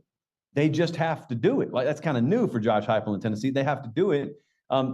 Their stretch runs coming up. Their toughest 3 games are probably the next 3 they play. 2 of the 3 are on the road. So they got it to do. That's the good news. With Brew McCoy out, that's bad news. But the good news is it's not a one-man band. It's not a one-man show there. They are fully capable of winning these games. Yeah, on the flip side of that the Tennessee performance on Saturday was Spencer Rattler in South Carolina. Tennessee's defensive line, as you mentioned, Josh, got after him in that game, really affected him. But you can make the argument leading up to that game, he's been the best quarterback in the SEC with not a lot of help on the offensive line and not a lot of help around him with Juice Wells out. That's a difficult job for Shane Beamer. They lost a lot of guys in the transfer portal. Overall, what do you think about what they've done so far this year and what needs to happen moving forward for Shane Beamer to get South Carolina where he wants to go? I don't think any more or less of them than I thought in the preseason. I just think with South Carolina, it's probably important to remember progress is not always linear. It doesn't go 7 wins, 8 wins, 9 wins, 10 wins. It just doesn't work that way all the time in college football. And so if they're going to take a step back in the win column this year, they're going to take a step back in the win column. It doesn't mean they've peaked as a program under him. It doesn't mean they haven't. Like, it doesn't mean either of those things. It just is what it is. But I think what they have to do is continue to hard leverage the transfer portal. They have to do what Kentucky just did, basically. They have to be a second-tier destination or a second-stop destination is what we call it. And by that, I mean the guys you don't get the first time around because you can't outflash the top programs need to be gotten the second time around because you've got the substance. Like Mark Stoops did not struggle to get Devin Leary and Ray Davis because while Kentucky wouldn't have gotten those guys if they were 5 stars out of high school, they are 5-star caliber players in college, and they got both of them because their substance sold itself, like Kentucky's substance sold itself. Well, South Carolina's got to be that. Now, South Carolina can occasionally surprise you. They've landed a couple of 5-star guys back-to-back cycles, but they're not out Georgia-ing Georgia. That's tough to say. Yeah. They're not going to do it. But what they can do is they can go find a Ray Davis, or in their case, Spencer Rattler was a portal guy as well. They've got to be able to do that, and they got to be able to do that not to the degree that it overtakes recruiting from the high school level, but it has to be a strong complement piece to high school recruiting for South Carolina, and has to be that every year. I think I know your answer to this based on how you've referenced Kentucky a couple times, but who is the best pleasant surprise in the SEC East so far? That's an undefeated team. Is it Kentucky or is it Missouri? I actually would say Missouri because I'm more surprised by them than Kentucky. I went up there. I'd never been to a game at Missouri. I went up there a couple of weeks ago and watched them play Kansas State. And the funny thing about that game was the line on the game was 3.5. So it wasn't some great big upset. But I remember we were doing some pregame stuff for CBS, and I kept saying on air, am I foolish? I don't see any edges for Missouri. And I still think I was right. I don't think they had any edges over Kansas State. I just think the edges Kansas State had were very, very incremental at best. And so, any one turnover, any one bounce of ball sometimes can make up for that stuff. Now, if it was Alabama or Georgia in town, it may have been a different story. But they've finally gotten good enough quarterback play out of Brady Cook. And also, dude, they've been good defensively the last couple of years, and it's Missouri, so no one talks about them. But that's a really good job they've done up there. They lost a bunch of one-possession games last year. So now they're winning them. And again, that's a bounce or that's a turnover. It doesn't make you a different head coach, but it makes your resume look a whole heck of a lot better. And this is football. We don't play 162 games. We play 12 of them. So 1 or 2 bounces can change the entire trajectory of your season and your career. Josh Pate is the host of The Late Kick with CBS Sports 24/7 Sports. Josh, you mentioned you're going to be at Texas, Oklahoma this weekend. I'm curious, when you look at those two teams right now, if they're in the SEC in 2023, are they 2 of the 3 best teams in this conference? Yes, I think they are. Texas would be the best team in the SEC right now to me. I include Georgia in that. I picked Texas over Georgia if they played today. And Oklahoma, I got them up there. Like, we have them as a top 10 team in our internal power ratings for whatever that's worth. But at the same time, unlike Texas, I hadn't gotten to see Oklahoma against anyone. And they labored to a win at Cincinnati a couple of weeks ago. It wasn't really a surprise. I took Cincinnati in the points, not because I think less of Oklahoma. I know what it's like the first time you go on the road. Georgia just found out what it's like the first time you go on the road in any given season. So I look forward to it because, like we said a second ago with Bama and Texas A&M, we don't have to speculate or wonder. It's going to play itself out on the field with those two teams. And they've already gotten rid of division play in that conference. So we may very well be watching part 1 of a 2-part act when it comes to that matchup. The second one, of course, maybe being the conference championship game. But look, I'm excited to watch Dillon Gabriel. Like, that's a guy who probably has one of the biggest stages available and afforded to himself this Saturday. Because I know most folks will pick Texas. I know most folks will talk about Sark and Quinn Ewers. They should. I will too. But, man, Dillon Gabriel got hurt last year, was not in this game. They got smoked 49-0, I think. This is his chance. If you believe in redemption, revenge, if you believe in all that stuff, and you're more of a storyline guy or girl than X's and O's, either way, this game's for you Saturday. Well, I'm jealous you get to go, and I know you're going to have some great coverage with the Late Kick from there. So enjoy the festivities. Real quick, we only got about a minute left, but what are you most excited about away from the game of going to this event? Oh, I'll tell you. So Michigan's stadium and the Cotton Bowl, very similar. There's just one tunnel that comes in. Both teams share the tunnel. And the OU Texas game is played at the legit Cotton Bowl, not the fake Jerry World Cotton Bowl. So the Texas State Fair is happening as the game's going on. Well, if you're in the stadium, you're in the stadium. But if you're on the sideline, you can run up the tunnel and go out into the fair and just load up on funnel cake and have like one of those funnel cake frosting mustaches when you come back in right as the third quarter starts. You don't get that anywhere else but college football. That's my heaven. It sounds perfect. Josh, we'll be watching, man. Appreciate it. Thanks for hopping on with us today. Appreciate it, man. Josh Pate, host of The Late Kick, CBS Sports 24/7 Sports, always does a terrific job. And funnel cake now sounds really, really good. Love to put myself into a diabetic coma about this time of day. And sometimes I'm that way anyways because I eat a big lunch. Sue me. People are going to be eating a big lunch at that game for sure, no doubt about it. I have no great segue other than to say John McClain's going to talk NFL with us when we come back. You're watching Hot Mic with Hutton and Withrow on the OutKick Network.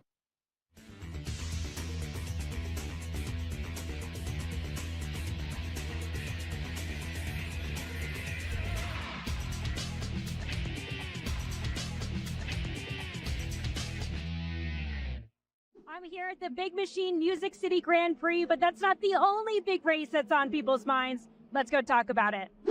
There's no way Biden can win again. There's just no way. Even the people that voted for him because they didn't like Trump, now at least have to see like senile, not all there. Probably won't be alive for 4 more years. Are you a Trump guy? Or are you a DeSantis guy? Or someone else? I don't like any of them. Who's your dream candidate? Who would you want to run? Myself. I think the best candidates probably are smart enough not to run. I just hope there's somebody that's young enough to care about the country instead of their politics. My fear is they get Gavin Newsom from California. And I think it would be the new cool vote for the younger people, and that's what I don't like. Who do you think on the Republican side would be able to take on Gavin Newsom? Great question. As a Republican registered, I love what Trump's body of work did, but they're just out to get him and destroy him, and we won't get things done, which is crappy for me to say. I thought DeSantis was going to be the guy. Trump only has 4 years left. He cannot fix everything that just happened in 4 years. And he's going to be battling indictments and all these false stuff for the next 4 years. We won't get anything done. And it'll just be the stalemate in America. That's why I almost don't want him in. But if he is the leading candidate, that's who I'm going to vote for. Is there any Democrat that you would vote for, consider voting for? Absolutely not. What about RFK Jr.? No. Who should our first female president be? Michelle Obama, of course. Okay. Yeah. I'm going to go with Harambe 2024. We have the 2024 presidential race coming up, and I wanted to see who you thought your favorite TV characters would vote for. Homer Simpson, who do you think he would vote for? Donald Trump, all the way. Vito Corleone. Whoa. Whoever advances the cause of the Corleone family. Yeah. Tony Soprano. If Tony Soprano is voting in the 2024 election, who do you think he's voting for? I'm gonna go Ron DeSantis. Okay. Why do you think that? Just seems like a Ron DeSantis kind of guy. Is this a meatball joke that you're trying to make right now? What about Homer Simpson? Homer would vote for Biden because he's a dope. Who do you think Napoleon Dynamite would vote for? That's a good question. I actually don't know. There's a right answer here. He's voting for himself or Pedro. There's a Viking show, I think. Okay. Maybe that's Hulu. I don't know. So in the Viking show, whatever the main character is, who do you think they would vote for in 2024? Probably a goat or a dog. I think we have one of those in office right now. So who do you think Jon Snow would vote for in this upcoming election? I'm going to say Donald J. Trump. Why do you think so? Because Game of Thrones is all about drama, and Trump comes with the drama, baby. Would you vote for Trump from jail? Yeah, probably. Because at that point, what else do you have to lose? Okay, would you vote for Trump from a jail cell? Hell yeah, baby! I will get Trump out of jail. Would you vote for Trump in jail? Oh yeah.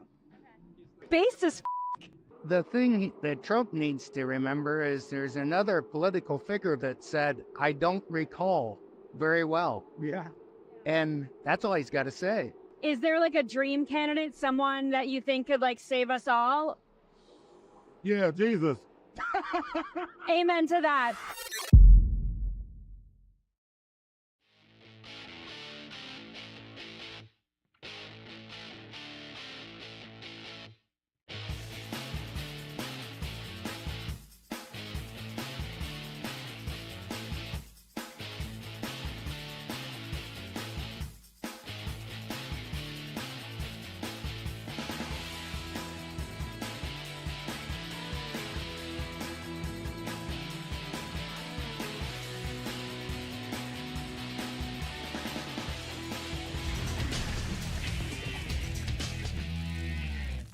It's always a treat. We get to talk NFL with John McClain, longtime NFL columnist, Hall of Famer himself. And we're recapping a wild weekend across the NFL. John McClain on with us. Now you can follow him on X at McClain_on_NFL. John, I'm still having to get used to X. X or Twitter, I feel like, is what journalists are now calling it. I'm trying to move on to X, but it's hard. But it's good to have you on the show, John. It's always easy when you come on the show. You have such a nice presence about you. Thanks very much, Cadillac. I still call it Twitter. I know it's X. I see so many people say on X, which used to be Twitter, but that's so awkward. Every time I see X, maybe it's just because my mind's in the gutter, I think of triple X. Yeah, I think also if you just say Twitter forever, people are going to know what you're talking about also. It's going to take a while to move away from that. So I think either way, we're probably okay. I'm not sure if the Jets are okay, John, after that game on Sunday. And you got Robert Saleh, going after the official that made the defensive holding call, getting the 15-yard penalty. Sauce Gardner is saying in a tweet, then deleting it, that if he was a Swiftie, they wouldn't have thrown the flag on him. The NFL wouldn't have. You got some pretty salty people there with the Jets in that organization. I don't blame them after that call. But what did you make of everything that went into Sunday night? First of all, I like it when they showed Taylor Swift and Hugh Jackman and Blake Lively and her husband, Ryan Reynolds. I think I'd rather see them than your normal crowd shots.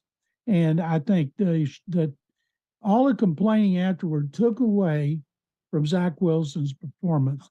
And he took the blame for the loss because he made a bad play at the end, but he played a whole lot better. I thought Robert Saleh should have gone in there and made it all about Zach Wilson and his improved performance, how much they believed in him, because this time he wouldn't have had to cross his fingers. John, I didn't have a big issue with what Rodney Harrison asked Chris Jones. Maybe I'm in the minority on this, but he's talking as a former player. And when he asked him, come on, didn't you watch that and think, oh, this quarterback looks like garbage, we're going to take it to him in this game? And he said, no, he's a special player. But the film showed me that he was playing like garbage going into that game. Then he played good against the Chiefs. So did you have an issue with what Rodney Harrison said to Chris Jones after the game? No, I don't have a problem with what players ask, what anybody had asked somebody. They don't like it, they can bite your head off. They have that kind of platform. But the fact is, he was awful. He played better. He's owned it. Joe Namath got a lot of publicity for criticizing him and saying they'd had enough on him. Now Namath said he's changed his mind. Joe's got to decide which side's he going to come on. Now, they're not going to the playoffs with Wilson, but last year they were 5-2 with Wilson when rookie running back Breece Hall went down for the season. So at least they proved they could win in spite of him. And if he plays like that some more, they'll upset a couple or three teams. Yeah, the problem is he still just dropped a snap that ended up losing them the game, and he's apologizing to his team after. But regardless, the soap opera has been something to behold. It's been a soap opera in Chicago also with the Bears, blowing a 21-point lead to the Broncos. John, it goes from bad to worse for the Bears, it seems like, every single week. They've lost 14 in a row. Right now, they would have the first two picks in the draft, their pick, and then Carolina's pick. And that might be enough to make Caleb Williams want to stay at USC another year. And because they're going to take a quarterback. Although Justin Fields, for 3 quarters, he was great. He had a perfect rating. He had 4 touchdowns. He ran well. And then the play calling was awful in the fourth quarter. Matt Eberflus made a boneheaded decision to go for a first down instead of kick a field goal. A lot of head coaches are making a lot of boneheaded decisions. And right now, the Bears have a new president in Kevin Warren, who went from the Vikings to the Big Ten to the Bears. And we'll see if he wants to clean house or he just wants to fire Matt Eberflus, because right now you can't have any confidence in that coaching staff. John, you've got a front row seat to the start of C.J. Stroud's career there in Houston. Impressive game on Sunday for him. I know he was, I think, the offensive rookie of the month to open the season. You've been high on him and his poise throughout. Now you look at the Texans at 2-2, and every team in the AFC South is now 2-2, John. Who's the best team in that division at this point, and what do you make of this early success from C.J. Stroud and this Texans team? D'Amico Ryans has the Texans beating Jacksonville by 20. Then they beat the Steelers by 24. And we're all shocked. First of all, with every team being 2-2, and you never know which team you're going to get from the Titans. And we're all stunned about the Texans after starting 0-2. They just won their first back-to-back games by 20 or more points since 2015, which was Bill O'Brien's second season. They beat the Steelers for the first time since 2011, and is the biggest victory over the Steelers since the Oilers beat them by, I think, 26 in 1991. Now they go to Atlanta, which just got walloped by the Jaguars. So I would still say Jacksonville is favored, but the Titans and the Texans are close behind. Colts were very impressive. They were down. They came back, went to overtime, lost. But Anthony Richardson, I think the way he plays is going to be in and out of the lineup. But it'll all come down to who can keep their quarterback healthy, as it does in most situations. But with the Texans right now, Stroud is setting all these marks for first 4 games, and he hadn't thrown an interception in 151 passes. And it's not like he's thrown them and guys have dropped them. Their running game was good for the first time in that victory over Pittsburgh. And what's weird, Chad, and I've never seen this in my 47 years covering the NFL, they have played the first 4 games with the 3rd left tackle, 4th left guard, 3rd center, 3rd right tackle. Only right guard Shaq Mason is a regular starter. Well, they get Laramie Tunsil left tackle, right tackle Titus Howard, and center Juice Scruggs should all be coming back for this next game against Atlanta. And people think I'm making a joke on my shows here, but I say those guys got some big shoes to fill with these retreads who've been playing and playing well. Coaching here they've done a great job. Their offensive coordinator, Bobby Slowick, who came with Ryans from San Francisco, he's Kyle Shanahan protege. Bobby Slowick has called a great game against the Steelers. And boy, Mike Tomlin was flabbergasted at the thoroughness of that defeat. Well, and staying in that division now, you mentioned Anthony Richardson with the Colts having some early success, looking like a guy who certainly can make plays. Jonathan Taylor's one of those guys, too. Reports are he's coming back to practice. What could Jonathan Taylor return to the Colts lineup do for the Colts? He'd have to eat a lot of humble pie after all that big talk. But that goes down pretty easy once you take that first bite. Zach Moss has run well. I think right now they're better than people thought. They beat Baltimore. I was stunned. I picked Texans to beat the Colts, and the Colts beat them by 11 points. So I would think Taylor would want to get in the middle of this race, hope he stays healthy. Maybe they still trade him before the trading deadline, let him go out there and play. I think it'd be like 2 or 3 games before the deadline, show that he's healthy. But remember, you can come off PUP and you can still practice for 3 weeks. He hasn't practiced since last season, so I don't know. Can a back just go from totally inactive for that long to carrying the ball a bunch during a game? Maybe he can, because when he's healthy, he's one of the best in the league, and there are some teams that could use him. But on the other hand, if he plays out his contract, they can just franchise him. Well, Joe Burrow's not healthy, and that was clear in Nashville on Sunday. Not himself, but Zach Taylor says he's going to keep playing, that he's healthy enough to lead that Cincinnati offense. Bengals now 1-3 on the season, John. What do you make of what you've seen from Joe Burrow and that team so far?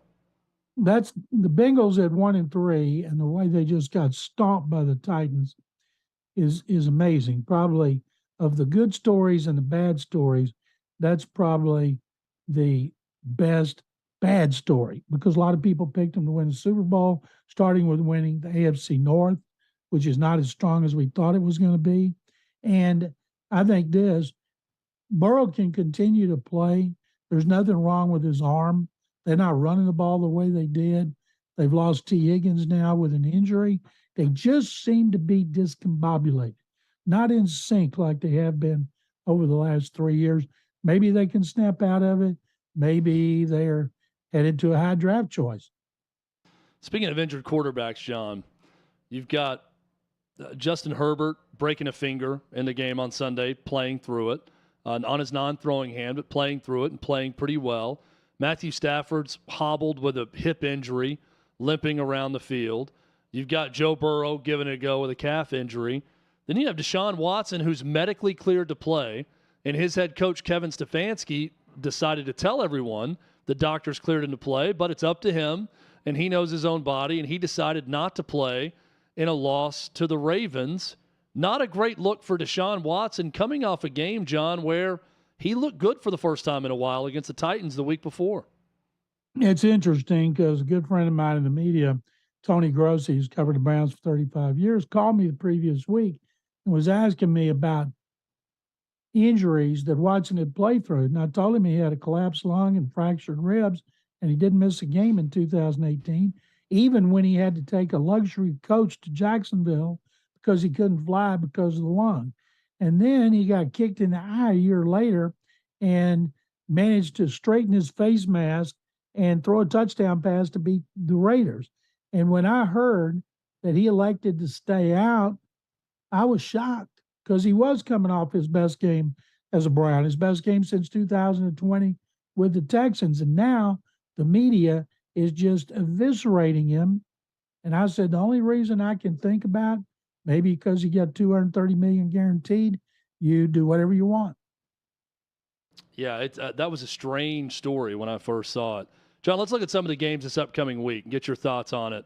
I want to start with Philly. What a crazy ending to that game where they score with too much time left. A.J. Brown gets the personal foul. The Commanders tie it but don't go for two. Philly now going across the country to take on the Rams this Sunday. Philadelphia ought to beat the Rams. The Rams are better than I thought they were. Philadelphia is good, even though the Eagles have not clicked on all cylinders so far. We can never call Ron Rivera Riverboat Ron anymore because he certainly wasn't. He should have gone for two to win that game because if he hadn't and he lost, nobody would have blamed him playing when he did, where he did, against the kind of caliber he did. But Philadelphia right up there. I'm not saying with 49ers right now to me are in a class by themselves, but the Phillies, the Eagles, I got baseball on my mind. The Eagles are right there close behind, nipping at their heels, being the best team. Understandable you have baseball in your mind in that state with the Rangers and the Astros both in the postseason, so I completely get that. Hey, sometimes it takes the Jags going to London to figure things out. They go there and beat Atlanta. Did they figure it out enough to now come back to the States and go on the road to take on the Bills? Texans have beaten them 37-17 in Jacksonville. We were all shocked here. But the Texans always win in Jacksonville. They've won 6 in a row on the road in that series. They've beaten them 10 of the last 11 games. But then the Jaguars, and you know, Doug Peterson was worried about it. Then they go out and play great against the Falcons, mainly an indictment of Desmond Ridder, the second-year quarterback who's really struggling. Now they host the Texans, the red-hot Texans. Media and fans are saying play Taylor Heineke. At least he's won some NFL games. So they got a great running game. Arthur Smith, they don't get the ball to the wide receivers. And the tight ends they throw to is not Kyle Pitts, it's Jonnu. And so Desmond Ridder has put them in a position where they start thinking about a quarterback next year. Atlanta's favored 2.5. It won't surprise me if the Texans beat them. Yeah, I should have mentioned Jacksonville, Buffalo still in London this week also, not in Buffalo, but maybe the future home of the Jacksonville Jags, the London Jags very soon. Cowboys, if you don't give them $1 billion for a new stadium. Hey, the money's out there. Where there's a will, there's a way when it comes to that type of money. Cowboys, 49ers, John, got about 30 seconds left. What do you think? Game of the week, could be a playoff preview. They've played a lot in the playoffs. 49ers have a streak going of scoring more than 30 points. Going back to last season, they are the most rounded team in the league. And right now, Cadillac, they are the best. They beat the Cowboys. John McClain is the best, longtime columnist there in Houston. Joins us every week at McClain_on_NFL. John, appreciate you as always. Enjoy the weekend, and we'll talk to you next week. Thank you very much, Chad, like as always. John McClain. Love talking some football with him each and every week on the show. A Hall of Famer in his own right. Maybe a future Hall of Fame segment here on Hot Mic will be when Davey Hudson joins us to get a little bit weird. We're going to make things strange when we come back. It's time to get weird. Strangest headlines from across the globe.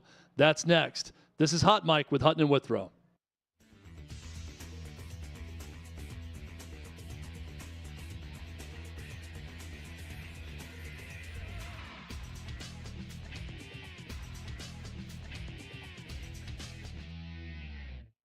Hello, good morning, everybody. Welcome on into OutKick the Morning. I am your host, Charlie Arnold. Now, when it comes to race baiting in sports, no one does it better than ESPN. It's one of the reasons I was frustrated while working there. And now the Disney-owned company is out to prove just how overwhelming racism really is in the world of sports. Later this month, ESPN Plus will debut a new series on their streaming platform called Skin in the Game with Dr. Ibram X. Kendi. Now, if you aren't familiar with Kendi, he is a so-called anti-racist. He's a writer who makes a living trying to prove just how racist everybody else is. One of his books defines racism as referring to policies and ideas that create or permit any differences in outcomes in racial groups, to which I think it's clear racism goes both ways these days. But that's not a double narrative you will find in this series. Instead, the first episode will focus on Black athletes who use public platforms to protest injustices and what it costs to speak up. And in the second, why Black female athletes are considered polarizing when they prioritize their mental health, just as a few examples. Now, I appreciate highlighting athletes who have done incredible things in the world of sports, whether they are Black, white, Asian, Latin, or otherwise. But using Ibram X. Kendi to lead this series just feels like a setup. Is he going to mention that in these episodes, there was an occurrence in 2016 where Colin Kaepernick wore socks to a 49ers practice that showed cartoon policemen done up as pigs? Now, this even being prior to Kaepernick's sit-down of the national anthem during San Francisco's August preseason game. Or will they mention how in 2022, former ESPN anchor and sports analyst Jemele Hill famously called Trump a white supremacist and his voters all racist? Until the documentary airs, we can only ask one question. Will it be fair and balanced? Seems highly unlikely. Now, considering the host, handpicked by ESPN, he has incited his own racist remarks against people that don't look like him in the past, so I don't see how any way, in any shape, any form, this is an unbiased series. Now, speaking of the past, once upon a time, guys, I also worked for the Fox station in Indianapolis, and I covered the Colts. One of the guys I covered in that locker room, former NFL safety Sergio Brown, who went on to play for 6 years in the league. When I met him, he was talented, he was smart, and an all-around very, very pleasant guy. So I was startled to come across headlines 2 days ago that his mother had been murdered and that he was nowhere to be found. Then yesterday, the story got even weirder. From an Instagram burner account, which seems to belong to Brown, a video was posted of Brown making some very, very bizarre claims. Check it out. I got it. Dorian.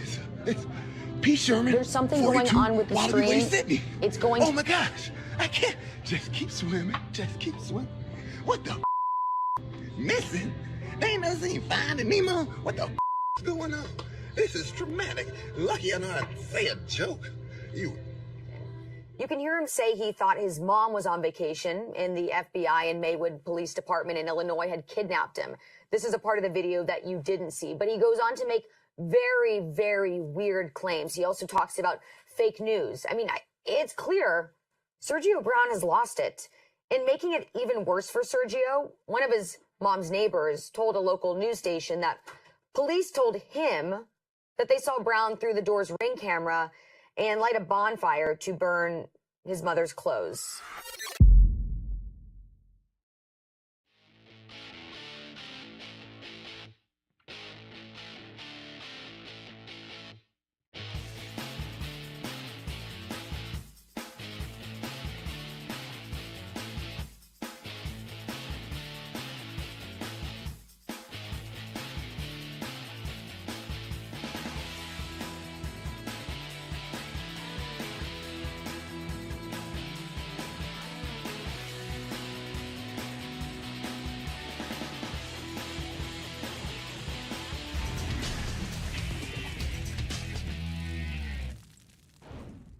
We're back. Hot Mic with Hutton and Withrow. I'm Chad Withrow. Jonathan Hutton will be back with us tomorrow. Appreciate you watching, listening, however you watch or listen. We don't care as long as you're doing it, and we appreciate you. As I said yesterday, when you're here, you're family. Yes, I stole that. Don't care. Appreciate all of you who are watching and listening in any way that you do, and those in the YouTube chat. Be sure to give us a thumbs up, subscribe to the YouTube channel, and we'll interact with you when we can.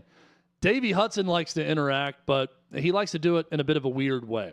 We have this segment on the show called Let's Get Weird, where Davey hops in and he presents to us some of the strangest headlines from across the globe. Now is that time where we can officially get a little bit weird. And 5, 4, 3, 2, 1, 0, talking now. All right, Chad, for our first story, we're going to go to the world of the NBA.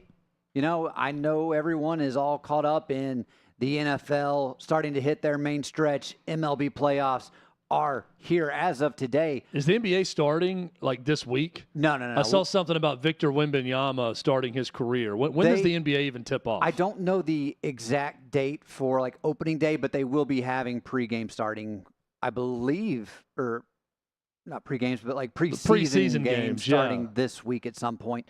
But I legitimately can't even think about the NBA right now with football and baseball playoffs starting. It's hard for me to even factor in that they're going to be playing games at some point. You should Google it. It's worth a Google. It's a good question. Somebody, let's see here. I'm Googling to see when they actually officially start games. But anyway, Jimmy Butler's the talk of the town. When do games start? That's what I'm putting on the Google machine right now. I typed in NBA tip-off and it just gave me the full schedule. But Jimmy Butler has gone to extreme lengths to make people irritated. But he's done a fantastic job because we now have emo Jimmy Butler. I don't know if you saw this, Chad, but this is how Jimmy showed up for the Heat's media days yesterday. He's got the long hair. He's got the lip ring, the eyebrow ring. I guess that's what they call it. And we'd have to get Guns in as our official emo expert to tell us exactly what this look is. I did see him tweeting about it yesterday, so he's at least aware. But what's great about this is these photos that they take are what will be used for the TV broadcast throughout the year, all promotional material that they are putting out for the team. So every headshot you see when you tune into a Miami Heat game this season will be this image of Jimmy Butler, who's obviously a six-time All-Star and one of the better players in the league. So I think it's a great look, and he said this is his Halloween, so he went all out. I respect the grind, and I appreciate the bit. I'll be honest, when I first saw it, I didn't quite get it. I feel like it's performance art to an extent, so I didn't know what he was going for. But then I read that he does this every year. Apparently, he goes as a different character. So yeah, we did have, as you can see on your screen right there, that's from 2022 where he had the hair extensions put in, and so he felt he had to top himself from last season, and this is what he ultimately went with the emo style. It's a good look. The ode to emo was something I wasn't expecting. Hey, by the way, the NBA regular season tips off. I can tell you the Atlanta Hawks schedule. They'll tip off on Wednesday, October 25th, later this month in Charlotte against the Hornets. Davey, I know you've got NBA League Pass, and you're looking forward to that game, so I wanted to hit you up and let you know. Late October, NBA regular season tipping off. I used to drop a couple units on some NBA games. I'm glad I've gotten away from that. That's the I wouldn't even know where to begin on some of these NBA games. I do want to see Wembanyama play, and I want to see Jimmy Butler at least play one game in emo style, the way we saw at Media Days. Stick with it for at least one game as a player. All right, now let's really get off the rails. But, Chad, I got the dumbest drug dealer in the world that I have seen, and the reason this guy is dumb is because he was robbed while dealing drugs. All he had stolen from him was $10, but as a result, he decided to call the police while he still had several bags of marijuana on him. And as the cops showed up, notice this guy's obviously dealing drugs. I mean, he told on himself to begin with, but then they found out he had a couple of bags of coke on him, and it was just one thing led to another. And to get his name correct, I believe it's I want to do him justice. We have his mugshot in here, but his name is Eric Thomas. So, Eric Thomas. Yep, 33-year-old Eric Thomas, and this should come as no surprise. This is down in the state of Florida. Remember the Chappelle Show sketch when they had the World Series of Dice? And then Yes. the dice game. Bill Burr, I think, was the play-by-play guy in the sketch, if you remember, Davey. Oh, yeah. And it gets robbed. And remember, I believe he's referred to as dumbass Ashy Larry, who came down and then got robbed in the middle of the robbery. Is it Eric Thomas, you said? Yes. Eric Thomas strikes me as Ashy Larry from that Chappelle Show sketch. Calling the cops over $10 that was taken from him during a drug deal. Definitely not his best moment or the smartest moment. Yeah, he was hit with a couple of felonies, was booked in the local county jail, and was put on given a $7,000 bond to get out. But It's a tough look. Yeah, the other thing you mentioned, Bill Burr, he was also on the race draft episode of the Chappelle Show. Yes, he was. Which was a classic. So it's another classic. Yeah, Bill Burr getting a couple of references in here today. I think the Wu-Tang Clan was drafted at one point in that. They did, and I'm trying to think that. Madonna was drafted. Tiger Woods got drafted. Tiger Woods. I'm trying to think of the other. There was a draft trade for picks. O.J. Simpson. Yeah. Chappelle Chappelle Show. Stuff. That's a show that I wish would come back. Like in its old form, years later, Dave Chappelle could pull it off and do it. It's not like he's not performing and writing new material. I'd love to see another season of Chappelle Show. Yeah, it would be great. I mean, he's obviously fed up with dealing with Comedy Central and the likes of, they're like, well, this is too much. We got to censor this. And so he's got to the point. Well, he just said, now with I'm done streaming, with he can do whatever he wants. Right? I mean, he can just go anywhere, and I'm sure Netflix pays him a lot for his specials. If he wanted to do it, he could do it. Yeah. The next story I got for you, Chad. So I am going to have this be a fill in the blank, but a pilot was fired for blank. And the hint I will give you is this pilot was British, if that changes anything. I don't think that's going to actually be much of a help in the end. He's British, so he was eating shepherd's pie while flying. I don't know. No. I don't know what the British reference means. It really doesn't help at all. It's more of a curveball. But no, he was. You really threw me a curveball. Yeah. The British. I was thinking about a teeth joke. I didn't know where to go with. Nah, he was fired for doing coke off a woman's chest. Okay. So this kind of ties in with Eric Thomas. Yes. Also. See, there's a little bit of There's a consistent theme. Leeway into this. Do you find one of these stories and then it just spins off? You're not even looking for them, and then it goes to the next cocaine story? Correct. After Eric Thomas? And then I'll just kind of rearrange what the I have going algorithm on. catches you, is what I'm hearing. I'm assuming it's like that's a what cocaine happens. algorithm that brings you right back in. Then you find this story. So Mike Beaton is the pilot, and the real reason this story I wanted to talk about it, obviously an idiot, a guy that's been in charge with the safety of dozens and dozens of people as he was trying to get them. I believe their flight was from Johannesburg, which is in South Africa, to back to London. And he ended up bragging about doing this to one of the stewardesses, and she alerted the necessary people. And so he ended up not being able to fly the plane back home to London. And the real thing that got me Where here, did this take place again? This was Johannesburg. But on the plane? No, this was right before. This happened like the morning of. Okay. So he ended up, I believe it, the Independent had this story, and a member of the crew raised the alarm after Mike Beaton's behavior on his night off in Johannesburg after he texted this woman to boast about what he'd been up to, and the flight attendant claims that the father of one sent her text bragging about his naughty antics with 2 local men, a Spanish woman, and a Welsh tourist. So that sounds like the start of a good joke, by the way. Yeah. Spanish woman, Welsh tourist, airline pilot. I like that they included the father of one in there. This is the plot to Flight with Denzel Washington, by That's the what way. I was thinking, yeah. Immediately I thought, didn't Denzel, remember he had to have the hit before he flew just to balance himself out the next morning? He took a couple bottles because he was so messed up from the night before. Jack Daniels or something along those But lines. whatever he did helped him because he's such a good pilot, land the Yeah. plane and save lives, and they had to go back and investigate. Yeah, well, he didn't get the chance to fly back, and this guy took that movie too literally. Yeah. Is what I'm hearing. I think he thought that he was helping him fly in case of crisis, that the cocaine would have helped him land the plane safely, I guess. I'm trying to give him the benefit of the doubt. He was taken back home on a flight the next day where he was drug tested, and shocker, he tested positive for several forms of narcotics. But the real story here is they actually had to cancel that plane. That he passed the flight attendant. It was just like, narc yeah. on his way out. I thought I could trust you. But the best part about this for me is the flight had to be canceled. So imagine you're coming home and you're thinking, I've had this trip halfway across the world. I'm just ready to get back, and you get there and you learn your flight's been canceled, and you're like, why was the flight canceled? So this guy, he's like just there on business.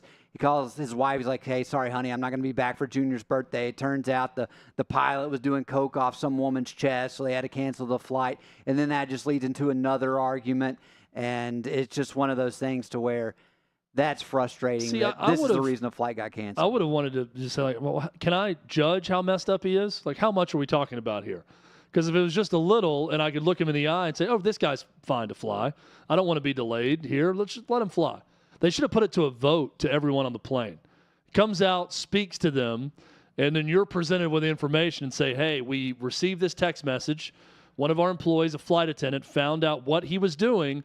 We will now let the plane decide your fate. Is he okay to fly this plane? They virtually fly themselves anyways. He just has to land it in the end. He's got That's hours a big component of it, on though. this international flight to land it. He's going to sober up. The guy's done it before. He's going to drink water and hydrate. He's going to have some coffee. He's going to be fine. Can he fly the plane? I'd have loved for it to be put up for a vote for everyone on that plane. I bet most of them would have said, yeah, let him fly it because I don't want to be stranded in South Africa for the next month. I can't really go down that road with you. Just I've got all the a lot good of ideas lawsuits over could here. be opened up because of that. All the good but ideas. I do just speaking that while we're in Africa, my fact of the day, Chad. Do you know what the shortest war in the history of, I guess, the world is as far as like what we know as far as recorded wars? Is it the Chadian Civil War that's maybe or maybe not going on right now? It is not. Okay. It is the shortest war in history was between England and Zanzibar. Okay. All right, and that lasted roughly 38 minutes. Now, Zanzibar is off the coast of Tanzania, and the most famous landmark in Tanzania is Mount Kilimanjaro. Freddie Mercury, also of Queen, is from Zanzibar. That's your most famous export from Zanzibar. Yeah. Interesting. I've got all these facts right up here, baby. Didn't have to look it up. Knew that right away. But yeah, Zanzibar in England. That's the Anglo-Zanzibar War. If you're curious around what year that was, it was 1896. Okay. So got to go back a little bit of a ways. Good info. Yeah. But then our last story for today, this one's just pretty rough. But we had a woman that she's suing Disney for $50,000 due to a wedgie that she received on a water park in their Florida or their Orlando location. And what's sad is this actually did cause some damage to her. But the fact that you have a water slide that can do that just shows there's probably some issues here. And the fact that she's only seeking $50,000 also shows me this is more than likely a serious claim where she's not like, I'm going for $2 million. No, it's smart. It seems like I actually did suffer some serious damage, which apparently she suffered internal organ damage. Yeah, that's from tough. This. And I felt like I've had internal organ damage on a water slide before. You can come off those pretty saddle sore. Yeah. If you go down at the right speed and at the wrong angle. I've had like marks on my back at a water park this summer from the divots as you go down the slide. So I can see this happen. And I'm with you, Davey. I think this is a smart approach to go for a very low number for Disney to say maybe you settle for 25, right? Maybe they just pay her $15,000 and say go away. And end it, not to face the lawsuit. To help her out, she had to leave the park in an ambulance, so it wasn't like after the fact. The ride was the Humunga Cowabunga. Okay, and that's the fastest and steepest water slide that sends you down a 5-story drop at nearly 40 miles an hour. Davey, when you're done with the Creed cruise, you can go ride this ride for show research and come back and tell us how it goes. Hopefully, you don't suffer any internal organ damage. Brian Kelly. I don't think he has any internal organ damage. Maybe his heart. Maybe we check the heart of the LSU players after that game on Saturday. Big month coming up for LSU football. We'll discuss next.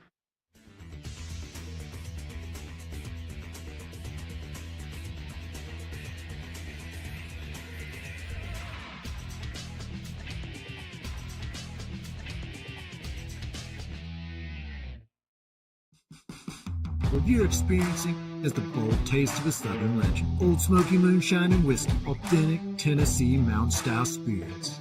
We believe in crafting flavors that were born from tradition but defy expectation. And pioneering a new experience with every sip. Because if it doesn't do this, it ain't this. Old Smoky Moonshine and Whiskey.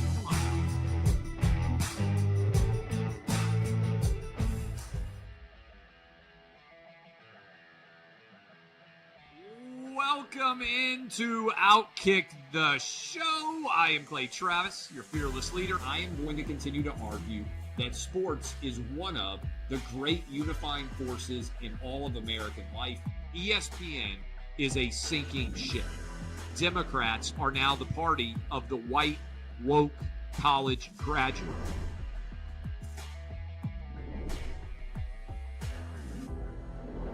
We live in a land of participation trophies. You gotta lean into the turns.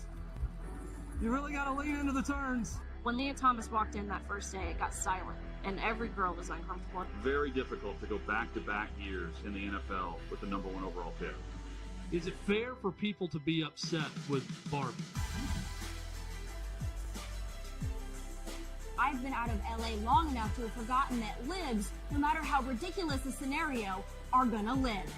Another week of inflation, another week with Biden with COVID, and another set of losers to crown. People don't watch the WNBA on TV, in person, on a plane, on a train, on a bus, or on purpose. I mean, what have you seen firsthand of how this has affected you in the plant and your fellow employees? Under Joe Biden, the Taliban has retaken Afghanistan. Putin has invaded Ukraine. So if there was ever a time for freaking aliens to inhabit and conquer Earth, now would be that time. We've seen coaches throw water bottles. We've seen coaches act like idiots. We've seen coaches slap other coaches. But I think if you're involved in carjacking, you're inherently a rotten human. The level of stupid that sometimes gets on our YouTube chat just gives me a headache. You're born a male, play with males. You're born a female, play with females. Don't at me about it. The American people are being cheated. We, ladies and gentlemen, are being cheated. There's no doubt in my mind he could have caught the ball in his back pocket if he'd been running. Blowing a lead and losing a game is 100 times more lasting and painful in some clubhouses than losing the game 15-0. If I had to start a list in the last 10 years of horrible underachievers, he's at the top. We were directly impacted by the whole Leah Thomas thing, and we were able to see you guys on the ground with your signs supporting. That was huge. They were saying, oh, it's only one or two. That's rubbish, and we all know that's rubbish. Once those trans-identifying males were able to succeed, it just encouraged others.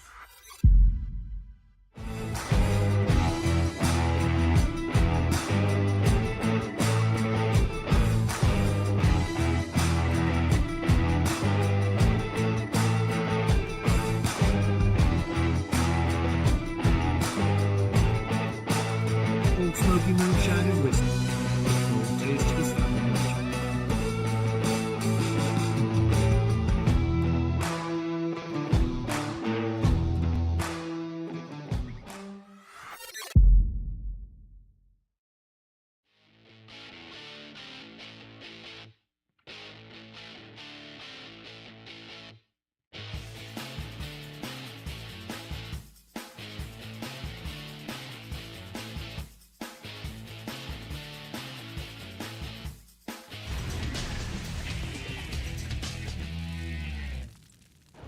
Final hour of Hot Mic with Hutton and Withrow across this OutKick network. Great show so far. We've had a lot of fun, and the final hour is going to be great as well. Jim Nagy, Executive Director of the Reese's Senior Bowl, coming up in 20 minutes to talk about some of the best talent across college football and how that talent can translate to the next level. And we've got a lot of football talk this hour and every hour on the show during the fall because it's football season. Also, Major League Baseball playoffs going on right now. Plenty of reasons to celebrate, plenty of reasons to talk a lot of sports. Jonathan Hutton will be back on the show tomorrow. He has been emceeing a charity event with Logan Ryan for the Logan Ryan Animal Rescue Foundation down in Tampa. Davey Hudson alongside this segment as well. Lots of talk about college football coaches on the hot seat. You hear this all the time. And while I don't think the coach I'm about to talk about is on the hot seat right now, I think it's going to be a very important month for this guy. I'm talking about Brian Kelly at LSU. Sometimes you are a victim of expectation. And there's no sport where that is more evident than in college football. And when you have a good close to your season in year one and you knock off Alabama at home, great thing, great accomplishment for any coach at LSU to beat Nick Saban. Brian Kelly did that in year one at LSU. You go into the offseason with more expectation. When you're ranked 6th in the AP poll to open the season, you could be a victim of expectation. When you get rolled in the second half by Florida State and lose big, well, that's a problem to start the season. But it's not the end of the world because the SEC is still just around the corner. But when you lose to Ole Miss a week after Ole Miss lost to Alabama the way they did, and you were preseason 6th in the country, that can lead to some trying times, especially for the head coach at LSU, a program whose fan base rightfully has very, very high expectations for their head coach. And when LSU paid top dollar for Brian Kelly, based off of what he accomplished at Notre Dame, they were expecting immediate results. They weren't expecting 2 losses in the first month of the season in year 2. Brian Kelly and LSU coming up. This weekend is a big one at Missouri. Missouri now is ranked 21st nationally. Then they get Auburn at home. Then they get Army at home. Then they open November going to Alabama. And, oh, by the way, November 11th, they host another second-year SEC head coach that could be in trouble at that point, Billy Napier. How big could that game be for Brian Kelly and Billy Napier? What would a loss mean for Brian Kelly at home November 11th to Billy Napier, who's under a bit of fire at Florida? Right now, I think he's fine. First off, it's just year 2. But second, they did beat Tennessee at home in a game where they were an underdog, and they beat them convincingly. But tell that to Florida fans. Florida is another program, just like LSU, that has pretty recently seen their team win national championships. Not one, plural, national championships. That's what they expect out of that program. They don't expect you to go to Lexington, Kentucky, and get whipped by a basketball school. Sorry, not sorry to Mark Stoops. You're a basketball school. But they handled Florida in that game. First time since 48 through 51 that Kentucky has beaten Florida in 3 straight when they won 4 straight at that point. So it's not dire right now for LSU and Brian Kelly or any of that. I'm not going to be an extremist when it comes to this. But it could be a very tough season. 2 losses already is below expectation for LSU, and the schedule's not really going to let up. If they lose at Missouri, which could very well happen this weekend, that's 3 losses, 2 in the SEC already. And we're in the first weekend of October. Then you're going to play Auburn at home in Hugh Freeze's first year with the Tigers. Things could get tricky fast for Brian Kelly and LSU, much like they've kind of gotten tricky for Billy Napier after an underwhelming year 1 with a quarterback who was a top 5 pick who looks pretty good in the NFL in year 1. And Billy Napier in Florida did not do much with him. Davey Hudson with us right now. Davey, what do you think about the start of this season for LSU so far and Brian Kelly? It's still very early, but that late season success, November success for LSU, set them up almost for a failure this year. And so far, they're not getting it done. Still very early, but whenever I look at this team, especially at the quarterback position, Jaden Daniels, this was supposed to be his year, the season that he takes this team to the next level. Right now, you're sitting at 3-2.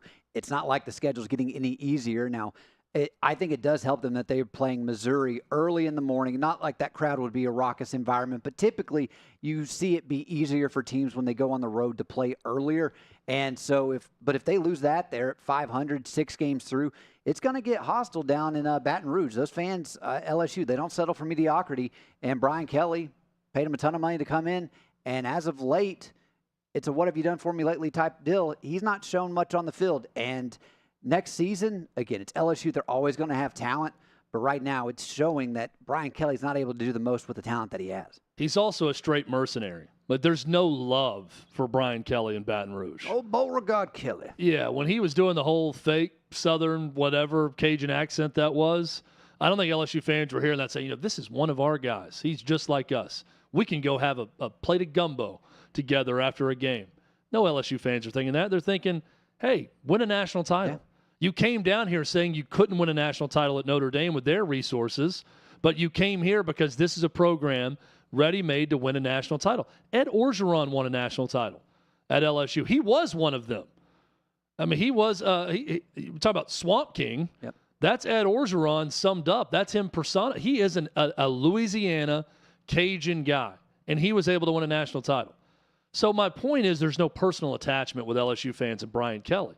It's very much a show-me type relationship. Well, and we saw last year the media down there get really up in his face to an extent in the questions they were asking, how they were going about those interviews. And then once they ultimately made the SEC championship, you had everybody start to be all buddy-buddy.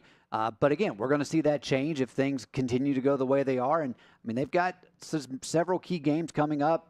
They should be able to beat Auburn, should be able to beat Army, and just based off talent, they should beat Missouri this coming weekend. They should beat Missouri, absolutely. So, there's no reason they'll follow up the final game of the month against Alabama, but they should be 3-1 at worst if you're just looking at talent differential. So, yeah, definitely got to go out there and prove it for Brian Kelly right now. But, I mean, this was supposed to be the year, and I know with the way the transfer portal works, you can get a quarterback in pretty easily. But if Jaden Daniels is gone, they don't have much waiting in the wings at the moment. No, and look, I say that to kind of compare to his former school. I think Notre Dame, there is a personal attachment to Marcus Freeman. I think Irish fans like and respect the guy, and they kind of feel a personal attachment like he's one of our own, even though he didn't play there. He played at Ohio State. Not that, they'll turn on him. They will if it goes south in a hurry, which I don't see it happening. But I don't get that sense at LSU. I think it's very much you are here and you're paid a lot of money to win. We don't really like you, but we respect you as a coach and a CEO and how you've done it in your previous job. So do that here. And if you do it to that level, you're probably going to win a national championship. I think that's the way LSU fans view him. And he's got to win. And it starts this week. And it's going to be a big month for him moving forward. And I'm not comparing him to Billy Napier. Billy Napier's been worse at Florida than Brian Kelly to start. And Billy Napier gets a lot of grace because of that win over Tennessee. But I'm not seeing Florida win a ton of games in the SEC this year based on what I saw on Saturday. So that's one that's going to be interesting come November. And, again, LSU hosts Florida mid-November. So that's one to watch. I don't understand, Davey, what we're seeing with this defense of Zach Wilson from players. And maybe it's just different eras. And I don't understand how, you just stick up for rivals because they're a player and you're a player.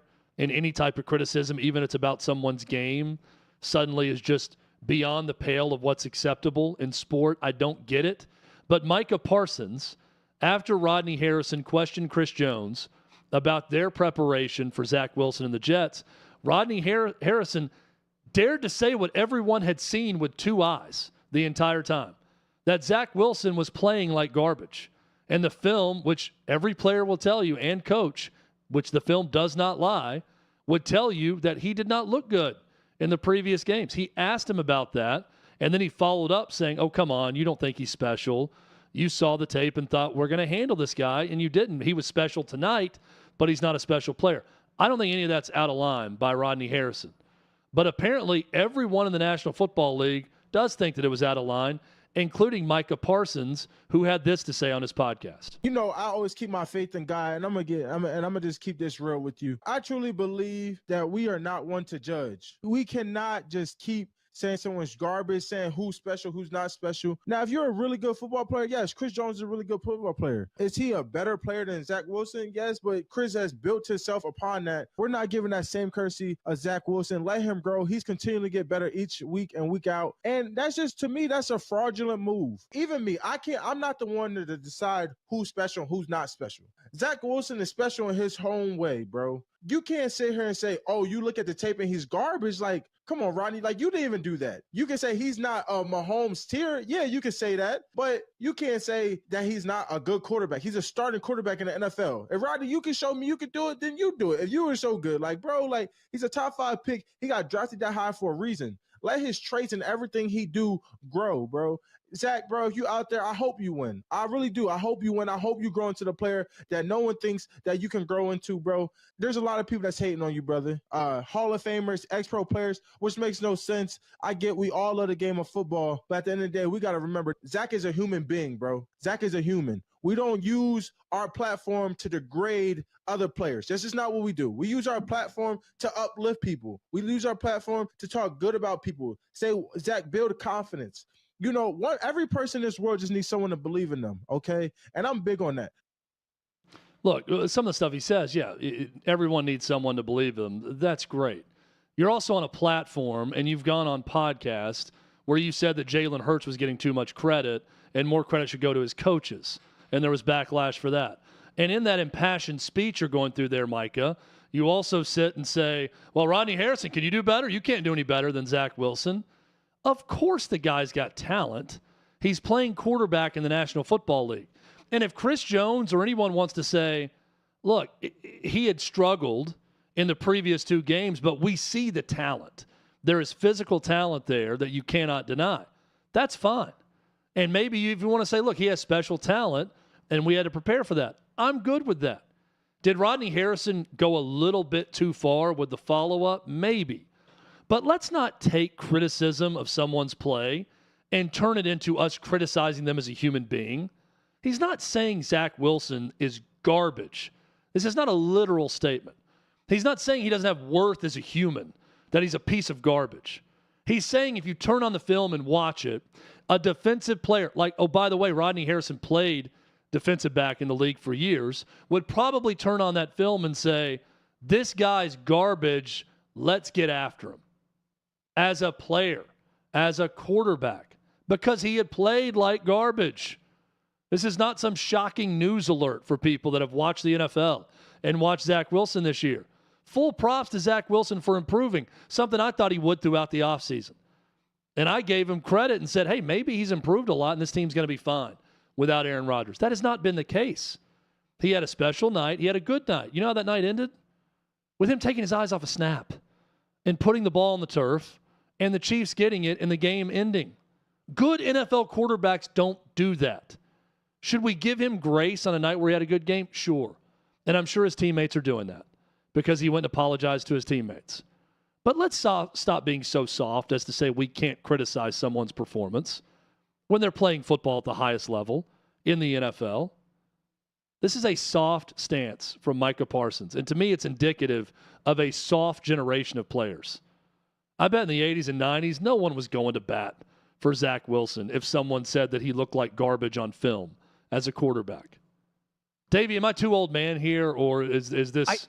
This is irritating to me, the whole backlash to this. I don't think you're going too old man on this one. The thing that I find interesting is just all these former players coming to Zach Wilson's defense. Or not former players, but just players in the league currently coming to his defense, because while you've not heard anything over the offseason as it relates to him being a problem within the organization, last year that was the conversation. He's having issues that people in the locker room aren't in favor of him. It's like, will he even play another snap for the New York Jets based off some comments that he made in regards to... Well, he wouldn't apologize. Remember, it was something about, do you take responsibility, or what do you say to the defense after their performance and your performance? He kind of shrugged and kind of gave, I don't say anything. No. I'm not sorry for anything. And then had to walk that back and go apologize. That was a garbage response. I hate if you hate that word, that was a garbage response. Doesn't mean he's a garbage or a piece of garbage. It's a garbage response, much like his play had been garbage up until Sunday night. And, I mean, you know, Joe Namath been going at Zach Wilson, kind of cooled his take on that over this past week compared to where he was 2 weeks ago. But I don't know if the big thing is these players are just seeing that headline taking out of context, Chad, like you're referring to, and they're just thinking Rodney Harrison was calling Zach Wilson garbage and just putting that onto him as a person versus him as a player. But Zach Wilson's not been good. No one's sitting here saying he has been. He had one good game, but over the course of his NFL career, he has proven not to be a good quarterback. And I think garbage is okay to use to describe his tenure in the NFL as a quarterback, especially when you're the number 2 overall pick and you're supposed to be the guy to come in here and save that franchise. Now, New York's gotten it wrong every time since going all the way back. But, Chad, I mean, I don't understand where all this defense is coming to. So I think it does come to people nowadays are all buddy-buddy. And a big part you can look to is the AAU circuit. All these players seem to know everybody, and you just don't have these hated rivalries anymore. And I do think that takes away from the game. Yeah, we need a little more unfamiliarity in sports, I think, as a whole, where guys aren't as buddy-buddy. Someone on the YouTube chat is claiming that he's saying that, he's garbage, he's trash. As a quarterback, his performance, if you're taking it literally as Rodney Harrison is saying he's a piece of trash, then come on, I cannot help you. That's not what he's saying. Now, did Rodney Harrison get a little too familiar with Chris Jones, player to player, the way they're talking about you in the locker room? Maybe, but let's stop being so overly offended about everything. Jim Nagy, Executive Director of the Reese's Senior Bowl, coming up next.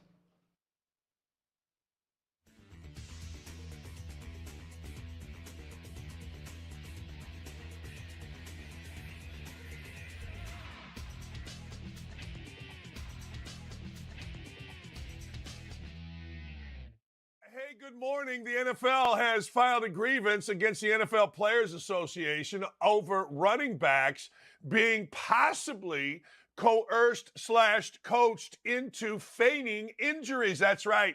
Faking injuries is what the NFLPA suggested in memos to running backs whining about not getting guaranteed money. Well, let me tell you something. I don't blame the NFL. There are provisions in the collectively bargained agreement that say NFL players in general must give their best effort. Well, if you're telling NFL running backs to fake injuries, and have we seen NFL running backs fake injuries? I don't blame the NFL for getting a little crabby. Let's talk about it. Jonathan Taylor of my beloved Colts, he's out, had ankle surgery way back in November, still can't go. His agent said, however, that he could pass a physical right now. My thought is, if Jonathan Taylor could, quote, pass a physical right now, why is he on the PUP? The agent said this a week or two ago. If he knew he could pass a physical, maybe you sit out a game or two. You don't go on a 4-game PUP. But here you see Tom Pelissero saying what a lot of us that were a little bit crabby of. Filed a grievance over allegations the union advised running backs to consider feigning or exaggerating injuries to gain leverage in contract talks, and seeking an order for the union to cease and desist from such improper conduct. I think Jonathan Taylor is absolutely faking. Look, I don't know.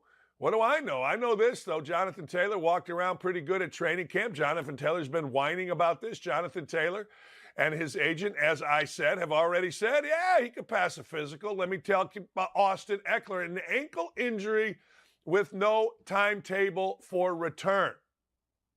Really?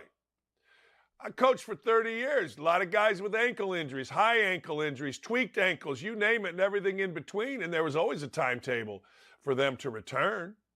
But all of a sudden, Austin Eckler, who is the most vocal of the running backs, I can't return. I got an ankle. See, ankles are tough because there is swelling, there is black and blue. You do know, but also when you get healed from an ankle and you take a bad step, a lot of times on a heel, it can hurt and there's no outward sign. It's like mental health. You can say, I got mental health. It's like verbal abuse. You can say a guy verbally abused me. You can say anything you want. So Austin Eckler, Jonathan Taylor, certainly there are questions. I did not see the Saquon Barkley injury live. I saw it many, many times on replay. I guess he's hurt. We'll see how long Saquon Barkley stays out. There are some legitimate guys that are hurt. I think we all agree Nick Chubb certainly hurt. I think J.K. Dobbins hurt. Aaron Jones seems to be hurt. Chase Edmonds seems to be hurt, but you see what I'm doing here between Eckler and Barkley and Chubb and Taylor and Edmonds and Dobbins and Jones. You got a lot of running backs hurt. Why would I, if this was in fact run like a business, give guaranteed money to NFL running backs? They just get hurt. And truthfully, the Colts just won a road football game with a running back. Zach Moss looked all right. Got into a hole? Okay, fine. There's not a chance in holy hell that I am giving money to an NFL running back that is guaranteed for anything longer than a year. I'll give you a year's guarantee. I'll give you a 3-year deal, 1-year guarantee.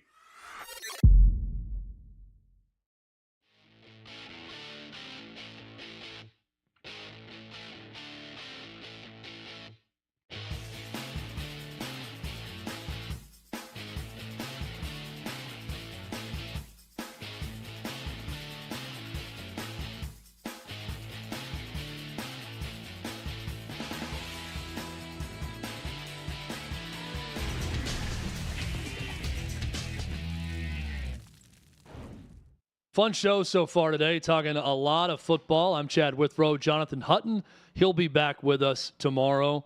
We love this weekly segment with Jim Nagy. He is the executive director of the Reese's Senior Bowl, and he's got scouts going all over the country, watching some of the best teams in America, scouting some of the best players in America that may eventually play in that Reese's Senior Bowl. And Jim is on with us right now, fresh off his trip to Auburn to take in a great atmosphere and what turned out to be a great football game between Auburn and the number one team in America, the Georgia Bulldogs. Jim, how are you? I'm good, Chad. You're flying solo today, huh? I am. I've been abandoned. I feel abandoned over here, but it's been fun. We've been getting through, and the crew here in Nashville has done a terrific job the last few days without Hutton. And Hutton comes back tomorrow, which will be nice for everyone. How was the atmosphere at Auburn? And when you watch that Georgia team, I think I read something today that was comparing TCU of last year, Jim, to Georgia this year, saying that maybe Georgia is last year's TCU in that they're just the team that has the mental makeup to win a bunch of close games and go on a run. But then the author of the piece said, well, I did some research, and I think TCU a year ago had 12 four-star players, no five-star players. Georgia has 15 five-star players and 42 four-star players on this roster. So a little bit different in terms of top-level talent.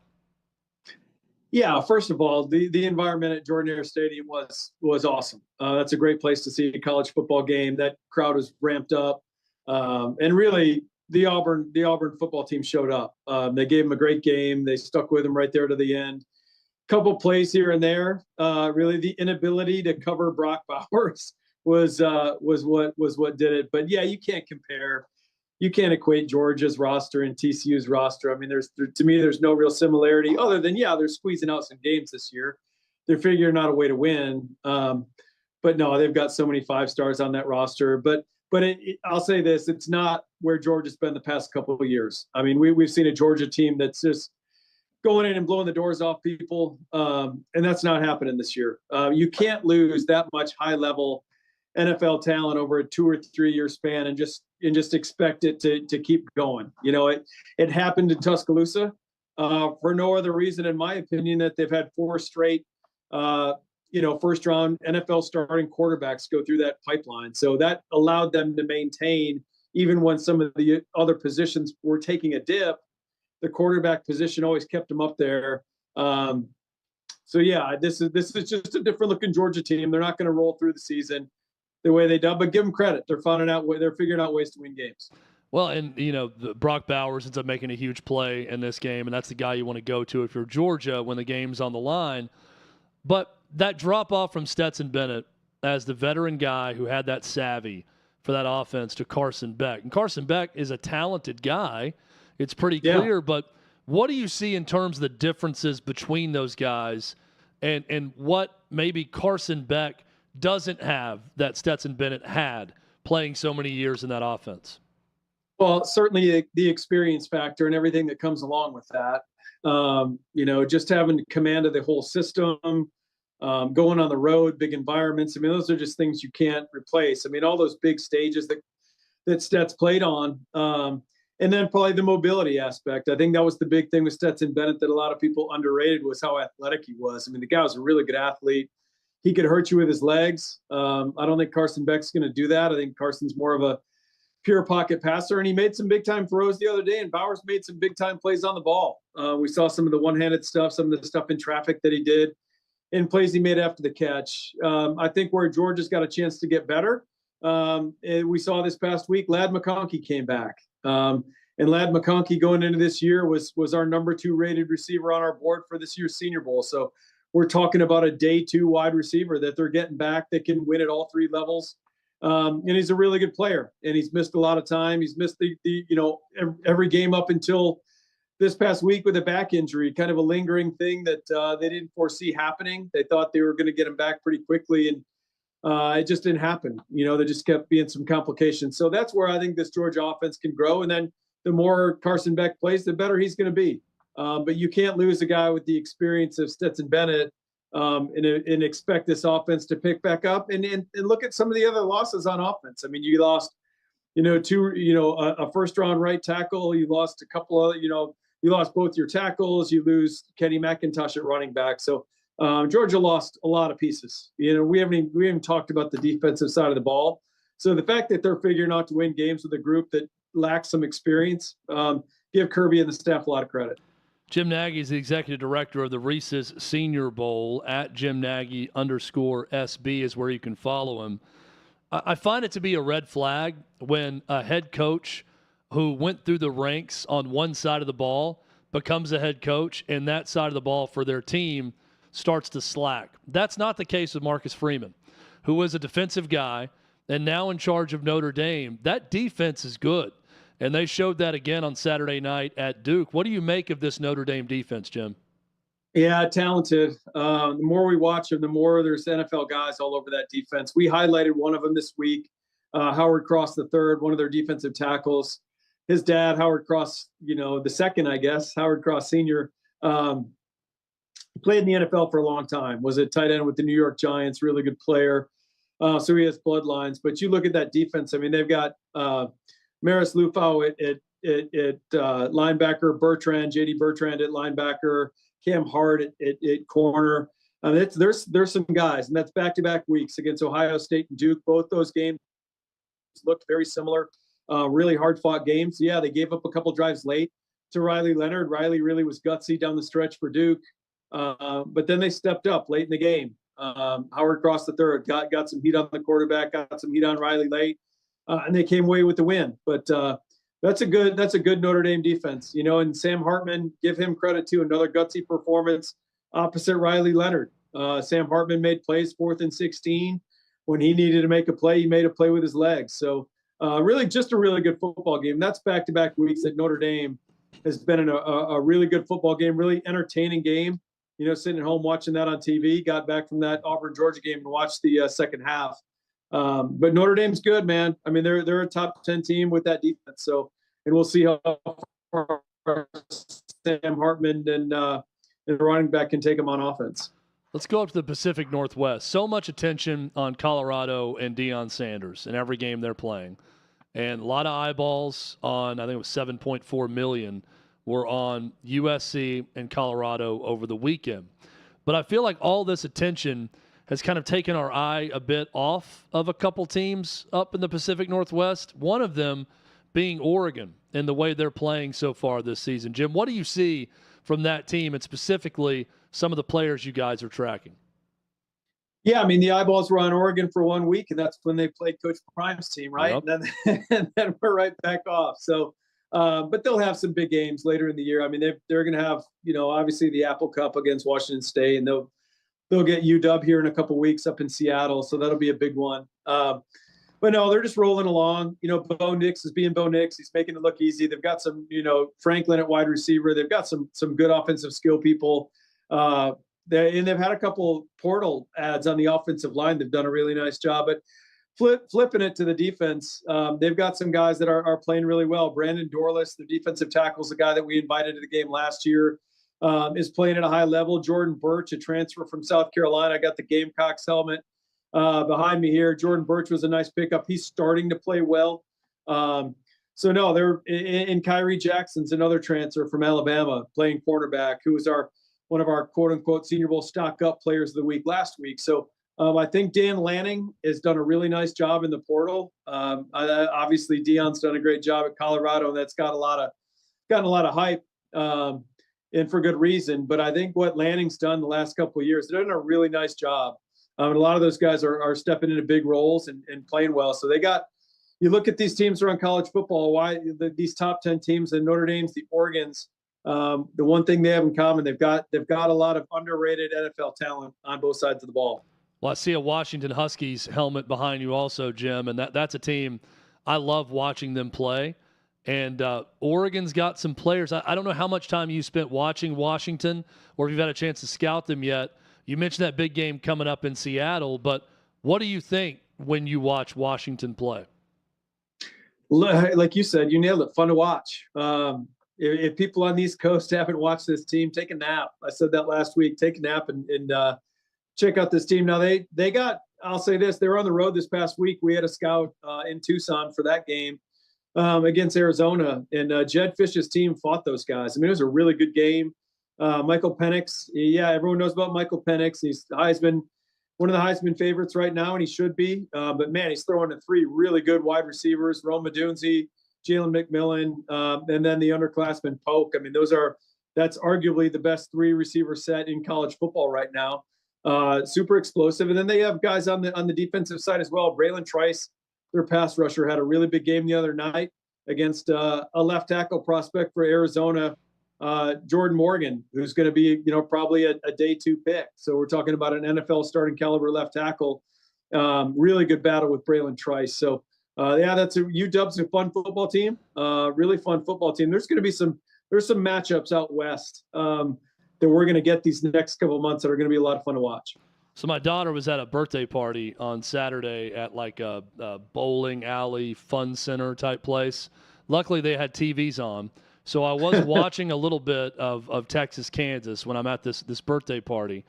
And I noticed the score was relatively close. It felt like Texas was always up, 2 to 3 scores, but it was pretty low scoring. Then I saw the offensive stats from the game for Texas where they're breaking records in this game. And I think Kansas was something like 0 for 8 on 3rd down at one point. The score was a little bit deceiving in this game, I feel like. Jim, what did you see from this Texas team in a win over a good Kansas squad? Yeah, it's a good Kansas squad, and they were, I think, 24th last week. So it was a matchup of 2 top 25 teams. Good matchup for Texas. Unfortunately, Jalen Daniels, the quarterback for Kansas, couldn't go. So that really hurt Kansas. But this is a good Texas team, man. We've talked about them on the show the last few weeks coming out of that Alabama game. I mean, they're legit. And going into this Red River game this week against Oklahoma, that's a big-time matchup on both sides of the ball. We had a scout at the Oklahoma game the other day. Dylan Gabriel is playing really good football right now for Oklahoma, playing at a really efficient high level. So that's one I'm really looking forward to. I've never been to that Red River game. It's that and the Army-Navy game I've never been to, are kind of bucket list games for me now at this point in my scouting career. I think I've been to about every other big rivalry game, but sometime I got to get over there to Dallas and check that one out. But that should be a fun one.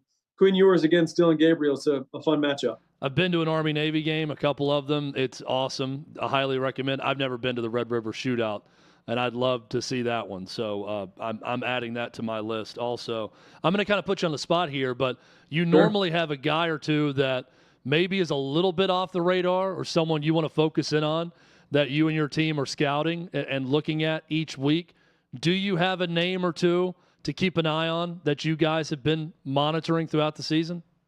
Well, I've certainly got a recognizable name, and that's Brendan Rice. If you focus on the last name Rice, yes, that's Jerry Rice's son, wide receiver at USC, doing his thing there with Caleb Williams. And if you've watched the Heisman Trophy winner and what he's done the past couple of years, a big part of his game is getting out of the pocket and just running around and making stuff happen. And when he does that, you see kind of the natural football player in Brendan Rice. And I was actually on the field at that Auburn game a couple of days ago with some NFL GMs talking to a couple of the guys, and they asked me the same question you just asked, like, who's popping up? Who's got your attention? And I talked about Brendan Rice, and I said, this is going to sound like a huge cop-out that you're saying Jerry Rice's kid is a natural, but you can see that in his play. Like, sometimes when quarterbacks start running around, receivers don't really know what to do with themselves. And Brendan Rice has 7 touchdowns already through, I think, 5 games. He's already matched his total from last year. And those are on those scramble plays. He knows how to free himself. So, and then one thing he does have that a lot of people said his dad didn't have, and I don't believe that, because growing up as a kid watching Jerry Rice, I never saw him get caught on a football field. So you can't convince me Jerry Rice was slow, although they said that he ran a slow 40 time coming out of Mississippi Valley State. But Jerry Rice's son, Brendan, really looks like he can run. He makes plays down the field. He's got a gear when he needs to have a gear. So if you're watching USC and you see the last name Rice, yes, that is Jerry Rice's son, and he's having a great year so far. Like I said, 7 touchdowns already, I think, on 17 catches. So that's a ridiculous touchdown to catch ratio. I think the best in college football right now. So he's making a lot of big plays. like all the great athletes, runs as fast as he needs to. Jim Nagy joins us every week, Executive Director of the Reese's Senior Bowl. Jim, thanks so much. We'll talk to you next week. All right, Chad. Thanks, man. Have a good week. Absolutely. Always informative, always fun with Jim. I wonder if Brendan does that crazy workout that Jerry would do, running the hills, the mountains, catching bricks with his bare hands. Maybe he's in on the same training regimen. Don't know. The NFL has flexed a game in for Week 6. Tom Brady has made some money, like he needed any more. We'll talk about where he made that money, though. All that coming up next. This is Hot Mike with Hutton and Withrow.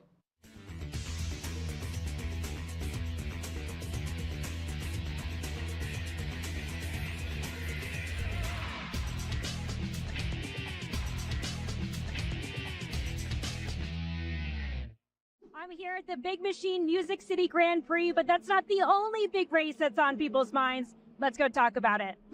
There's no way Biden can win again. There's just no way. Even the people that voted for him because they didn't like Trump, now at least have to see like senile, not all there.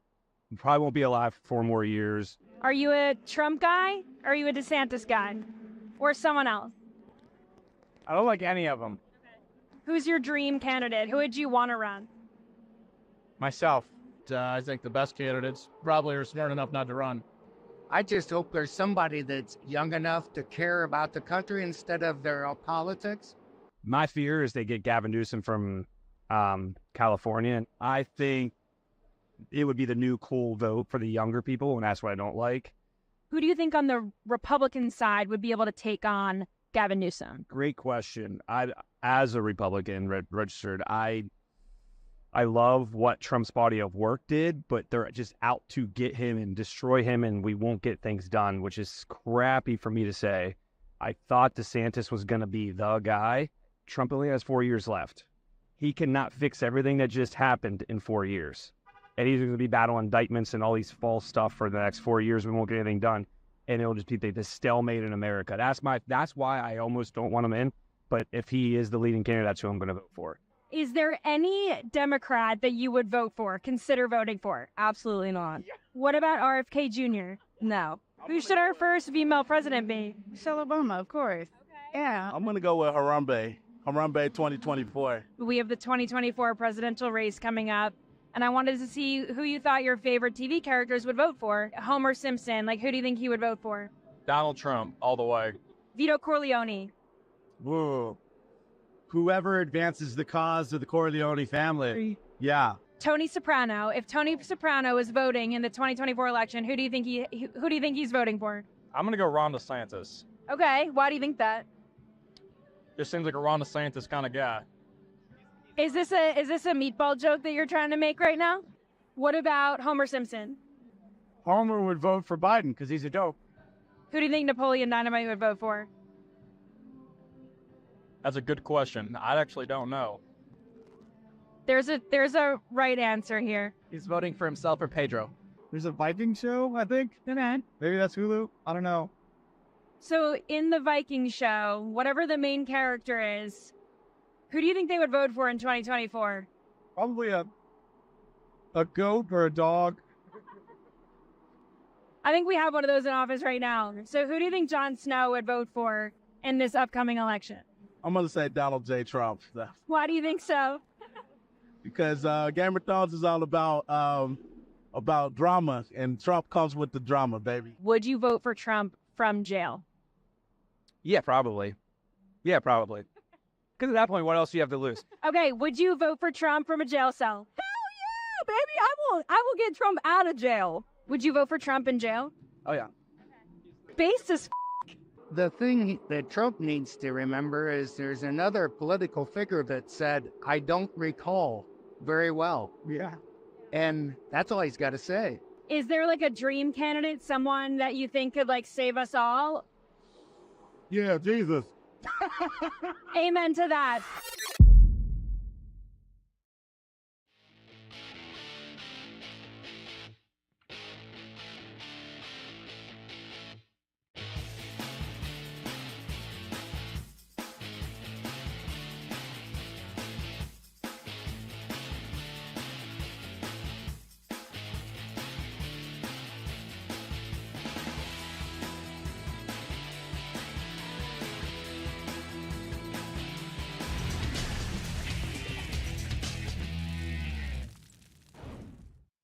Fun times on today's show.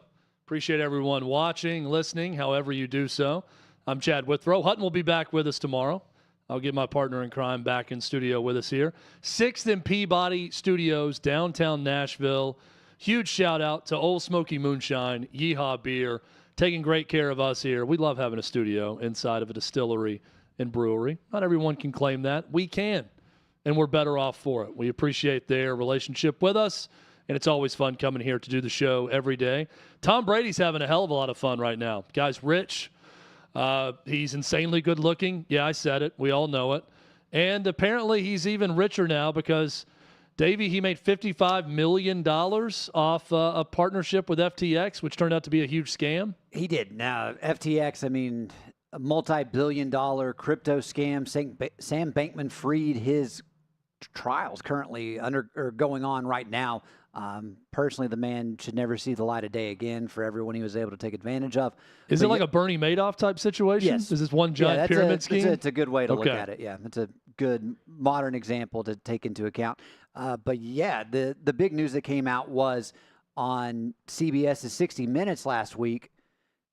This past episode, they had Michael Lewis, who has a book coming out about Sam Bankman-Fried and everything that they were doing, and the partnerships and how much money was actually exchanging hands here. And according to Michael Lewis, Tom Brady was offered $55 million to do 20 hours a year for 3 years in regards to promotional work for FTX. 20 hours a year, and that's it. Wow. Incredible. I wonder how much scrutiny Tom Brady will face or anyone else that's made this money. It's almost one of those where with people losing so much, you're almost better off just to turn it back over to charity with whatever money you made from this to save face. So for another example, Steph Curry was paid $35 million for the same type of deal that Tom Brady signed on to. And if you remember, Larry David did a Super Bowl ad for FTX, and Larry was paid $10 million to do that Super Bowl commercial. Crazy, crazy, crazy. As you can tell, Davey reads Financial Times of everyone in the studio right now. Certainly not me. Aaron Rodgers has put out the goal that he wants to play this season. He said it before. He told Melissa Stark the same thing before the game on Sunday night, and it's admirable. He was on Pat McAfee, I noticed earlier today, and he said, I don't want to get into timelines, but everyone keeps saying it's impossible. He said it's not impossible. It hasn't really been done, but he's got his mind on it happening this year. Davey, I'm still going to be shocked if he's playing at any time in 2023. And I also think the way this season is going, it's just not going to be worth it. Even if he got himself into position at the tail end of the season to try, it's not going to be worth the risk because they'll be out of the playoff race at that point. Exactly. The only reason this would make sense is if somehow the Jets and Zach Wilson find a way to make their way into the playoffs. Even then, early 2024, you don't know how healthy Rodgers is. And if you look at his age, I mean, come next year, he'll be 40 for that season. It is in the best interest of Aaron Rodgers to just take this entire year off. Don't worry about trying to push to come back, and then just give it one last go next season. I do wonder if he's got 1 season or 2 seasons left after this. Because my assumption, like you just said, Davey, is that he'll come back, play 1 year, and we'll see what happens with the Jets. Probably a playoff team, but go for broke in that 1 year and give it his best shot. But if he could stay healthy, I mean, this is something you can fully recover from, given the surgery and the time to recover. If he comes back and is healthy next year and they have a good year but don't win the Super Bowl, could I see him coming back at, 42? I guess he'd be at that point the following season and playing one more? Maybe. What would you set the odds at of that happening? I'm saying 50% he plays 2 more. I'm going to go ahead and say 90% he plays 1 more. Well, that he comes back and plays that 1 season. Maybe 50 that he plays 2? The reason I'm factoring in 1 more is because the Jets would have to improve greatly at their offensive line. People act like, oh, he comes back, everything's fine, we get that opportunity. They have a bad offensive line right now. It's not like they're going to really have the capital and the resources to go out and really upgrade at that position. And now the Jets will be holding on to that first-round pick that would have gone to the Green Bay Packers because Rodgers isn't going to hit the time requirements as far as the amount of play he was able to give the team. But trust a first-round pick. You'd have to get some veteran that comes in on a vet-friendly deal to help that team out. I just don't know if that offense is going to be in a position to where at Rodgers at that age, even if he does get his mobility back to where it was beforehand, they're able to keep him upright for an entire season without something going on that's going to hinder his progress as a successful quarterback in the league. And it's almost impossible the way the league is structured with salary cap to make everything perfect and to smooth out all the rough edges of your roster in every position group, which makes me marvel even more, going back to Tom Brady, at what the Bucs accomplished that year when he went there and they just got everything perfectly right in year one to go from irrelevant with Jameis Winston the year before to Super Bowl champion with Tom Brady. It wasn't just him. It was every roster move was done to perfection to make that a viable Super Bowl team. Maybe that's the Jets next year, but clearly we'll have to wait till next year to see. Yeah, and a lot of people are kind of curious, like, is he going to stay around the team? He plans to permanently rejoin the team after Week 7 of this year. You saw on the broadcast Sunday night, he was in attendance for that game. He was medically cleared to fly. Robert Saleh was the only person as far as Jets personnel that knew he was coming in to surprise the team. But after he gets through with this rehab process, he anticipates being back with the team full-time after Week 7. Speaking of the Tampa Bay Buccaneers, who would have thought before the season that in Week 6, with the NFL's ability to flex a game into prime time or a prime time window, and I'm talking about the late Sunday afternoon national game, that we'd be seeing Lions in Tampa to take on the Bucs, being a team that is flexed into that window. That's a huge testimony to Baker Mayfield and his resurrection with Tampa Bay and what they're doing. The Lions part of it, not as shocking. They had some high expectations coming into the season. The big surprise here, Davey, is Tampa looking like a team that's going to win the NFC South. I talked about it yesterday, Chad. I got Tampa as one of my pretenders, but the option as to why this game was flexed is in part because of Aaron Rodgers' injury. The game they moved out of this time slot, Jets at Giants. So it's not one you're exactly making your way to the TV to sit in front of and watch for a full 3 hours. So I understand why they decided to pull the trigger, put the Bucs and the Lions in that slot. And I think it could be a good game. I mean, I prefer watching Jared Goff play at home. He does better in a dome environment, but I would much rather watch the Bucs right now take on the Lions and the Jets and the Giants. Yeah, I'm with you. There are certain places that, to me, venue matters when I'm watching a game, and that's college or NFL. And I don't really get overly psyched about games in Tampa watching them. I don't get psyched about games in Charlotte if they move a game there. Detroit right now, 5 years ago, I wouldn't have cared if a game was being played in Detroit to watch it. But now, a lot more exciting to watch games in that venue. There are historic places that it's always cool to see games at Lambeau, or even not historic, but in Dallas. It's fun to watch games in that venue. Tampa's not one I'm getting excited about, but this matchup is exciting. So I'm with you. I'd prefer it be in Detroit, but it's a fun two teams to see their progress this year. Yeah, this is more of a general conversation at large, but with the way fantasy is going, I mean, it continues to get everyone's interest. The NFL just does better when there's more offense, and typically more offense is happening inside versus outside, especially once it starts to get a little bit colder out there. Do you anticipate the NFL, I know there are a few stadiums they won't go with, but we just see everybody making that switch to the dome stadium. How long until you think every NFL team plays in a dome? It's going to be a while because I don't see a place like Green Bay doing it. The reason that these municipalities are doing it in conjunction with the billionaire is to bring tons and tons of events in. A place like Green Bay is always going to be outdoors. They want to play in the elements, and Green Bay, Wisconsin is never going to attract WrestleMania, as an example, right? Or a Final Four to a market of that size. So I know Buffalo had toyed with the idea, but I think Buffalo's a place where they want to keep it outside. Well, they decided on that. I mean, the new stadium that they're currently building, it's outdoors, right? Yep. Yeah.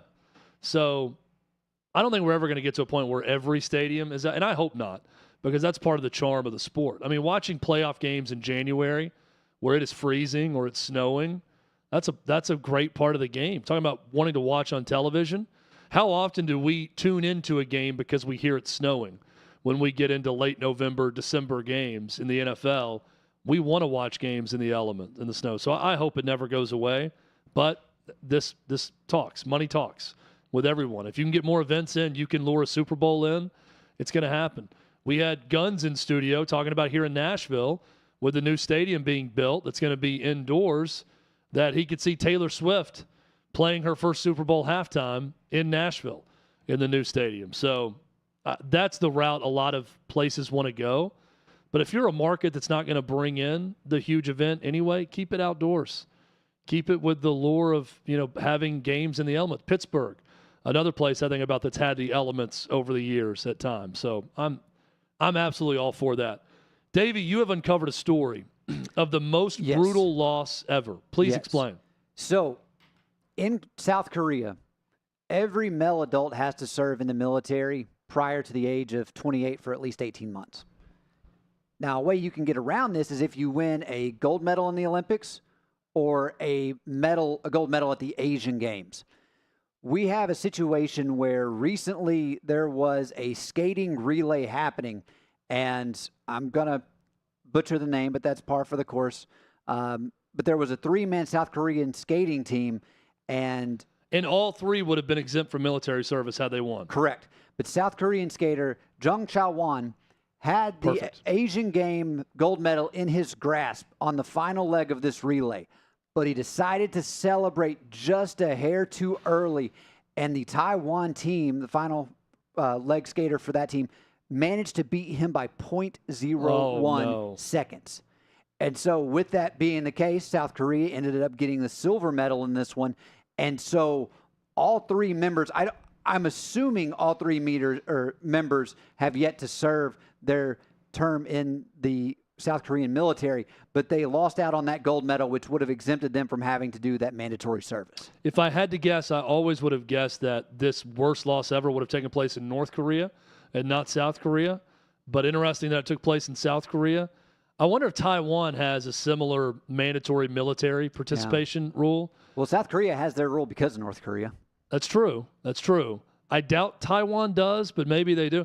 You'd almost think, could you orchestrate a trade with the Taiwanese team and say, look, man, I'm being forced to go into the military. If the South Korean team, and say, can we just make a deal here that we want it, or you hand me the medal? That way we can go about this in a civil way. That is brutal, though. But what's the lesson? Yeah. Don't celebrate until you win. Mark Harris, who we had on yesterday, pointed this story out. But the one quick thing on this was the guy who was the final leg of the race. He's 27. It's actually till the age of 30 they have, not 28. But based off when the next Asian Games are, he would be over that cutoff age. There is one member of the team that's still young enough to have a shot at getting military exemption service. Okay. Well, we'll follow that story.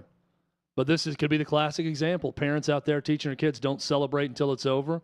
This is the example that you could always raise.